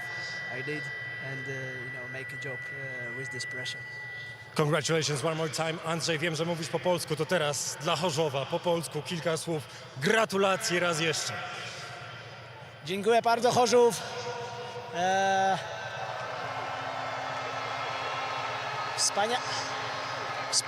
Wspaniały wieczór. Wspaniały stadion, wspaniałe kibice, dużo flag łotewskich, co bardzo cieszy, i wiem, że to nie tylko są Łotysze, a też Polacy, którzy przynieśli dzisiaj flagi. Wiem, że tutaj szczególnie ten łuk pozdrawiam. Bardzo dziękuję, że przyjechaliście z Leszna i wspieracie mnie Także pozdrawiam Daugavpils, Rigę, wszyscy, kto przyjechał dzisiaj, wszystkich Polaków, bo jesteście niesamowici. Co więcej muszę powiedzieć. Paldies visiem, kas atbrauca. Vēl vienu reizi liels paldies, ka esat šeit un varam svinēt kopā. Eiropas čempions 2025 brauc uz Latviju. Paldies jums! Panie i panowie, wielkie brawa. Mistrz Europy w 3 europejskich językach. Andzejs Lebedevs. He's a proud man, he's a great champion, he represents Latvian Speedway, he's proud of his heritage, proud of Daugavpils, and he is a very, very worthy champion. And as I was saying, Sam, he's raced for it. The final in Debrecen where he passed Maciej, the final in Güstrow where he passed Madsen. He's a real racer. And the pressure he felt, as he just explained to us, how Madsen started off with the win and he had to match it, and he went out and pulled it off. He handled the pressure superbly, and also handling the pressure tonight, Kacper, I mentioned 5 years ago, it all went wrong from the very end here in Chorzów. He's come back a better rider now as well in his second stint really in the series. Congratulations to him, because he is 3rd overall in 2024, bronze medal in the Speedway Euro Championship, a qualifier for next year as of right. Pawlicki and Thomsen 5th and 4th respectively. 3rd place to Kacper, so bronze for him in the TAURON Speedway Euro Championship. Only 6 points off the winner in the end. 2nd overall is Madsen, serial winner in the Speedway Euro Championship, champion in 2018, champion in 2022. He's had so many battles over the years with Mikkel Mikkelsen, who we wish all the best. Well, this time it was a battle with Andzejs Lebedevs of the Latvian one, but Madsen is 2nd once again. His record of consistency in the Speedway Euro Championship really exceeded by no one over the last decade or so, when this series has really hit the heights and grown in profile over that time. Madsen has been superb, but superb in 24, the man they could not beat. The man has scored 50 points, the winning total, and the Speedway Euro champion this year is Latvia's Andzejs Lebedevs. The winner back in 2017 when he was battling with the likes of Vaslav Milik and Güstrow around that time. Well, Lebedevs this time has overcome what, with respect, there's a stronger field in 24. He's a stronger rider coming back for his 2nd stint in the series, and he is a much, much richly deserved champion this season, confirming his place in the Grand Prix next year as well. So no hassle, no stress. He knows that next year he's in the major competitions once more, and his is a career that could well yet go higher, because he's improving year on year. Here come the presentations, the final race jacket presentation, because that race jacket which used to say leader now says champion. That can't be taken away now. And very shortly we'll have the main trophy as well to come through.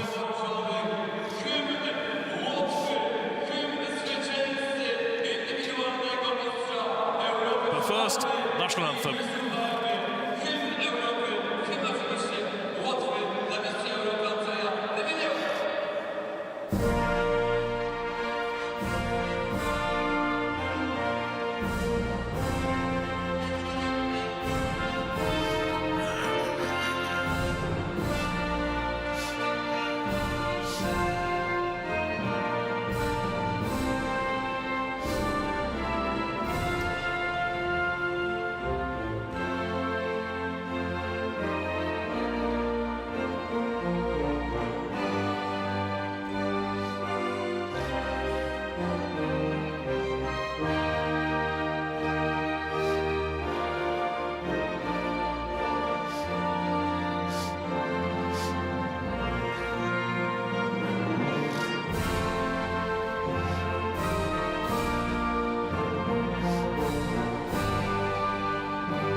Andzejs Lebedevs on top of the podium here in Chorzów, the champion of the Speedway Euro Championship 2024, flanked by Leon Madsen and Kacper Woryna in second and third. Once again, the lights are dimming here at the famous, iconic Lahti Stadium in Chorzów as the top three have the photo call. And, what entertainment they provided throughout the season. Here's the trophy for the champion, and it's a big trophy as well. It's one for the cabinet. You'll have to have a new cabinet built for that. I think they get a trailer to take with it. Indeed it is. Lebedevs for the second time is Speedway Euro champion, won it in 2017 and now champion again in 2024. And as the fireworks go off once again, the Latvian is quite literally on top of Europe.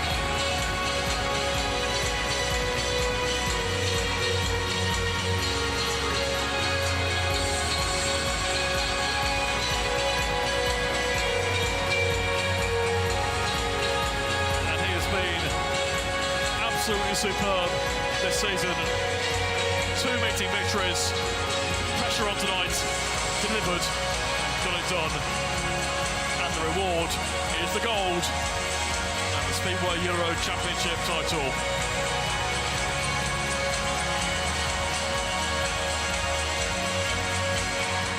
Thank you, photographers behind him, and now the celebrations are about to begin with the champagne. And the girls are running. Lebedevs gets a soaking, but celebratory scenes here in Chorzów. He's got the goggles on, that's an important start. And, fabulous, oh, he's trying to get it open. Oh, there we go. There we go. Fight back time.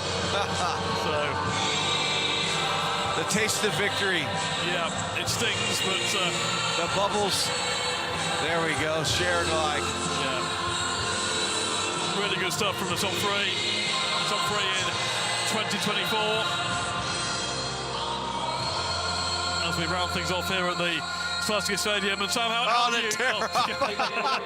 Classic. Classic. Good stuff, good stuff. How do you reflect on the season, Sam? Because, I mean, we see it every year that this series provides so much entertainment, competition, cold.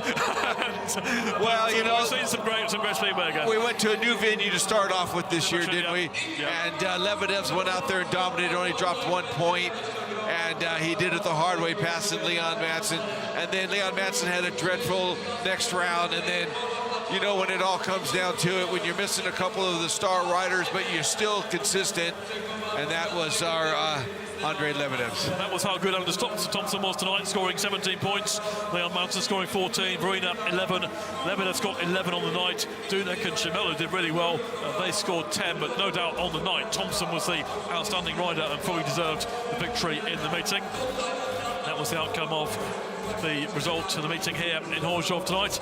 The series overall, Andzejs Lebedevs with 50 points, Madsen on 47, Woryna on 44, Thomsen on 41, and Pawlicki on 40. They're the top 5, and they will qualify automatically for next year. But I'm sure we'll see, hopefully, the likes of Dudek and Jensen and Janowski again. And a word for Mikkel Mikkelsen has been so good over the years. Unfortunately, injury really affecting his campaign, finishing down the order on 25 points. And also a word for all the crew that work on this show, whether it's track work or indeed work on the TV broadcast and everything. So much hard work to get it all together, and the Speedway Euro Championship again has been a great watch. Yeah, it's been spectacular the whole way through. They've never missed the beat throughout the whole thing. As long as I've been a part of this operation, they just keep getting better and better and better. And they were under immense pressure with a lot of the conditions here in Poland, and they pulled it off. The riders have come through. The top riders are still at the top, and that's what counts. Everybody was done their job.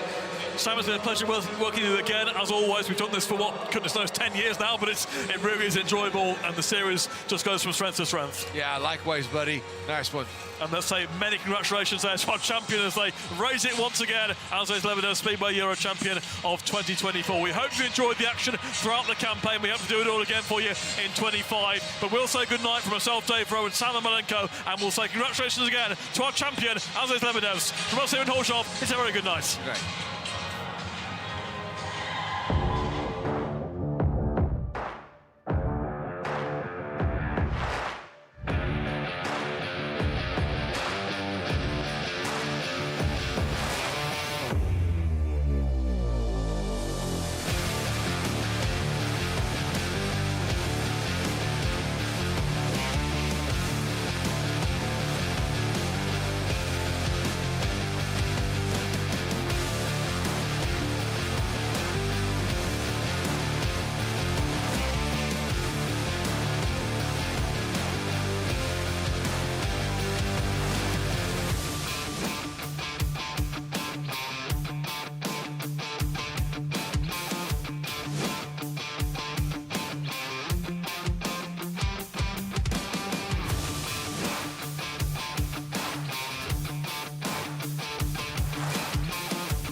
you.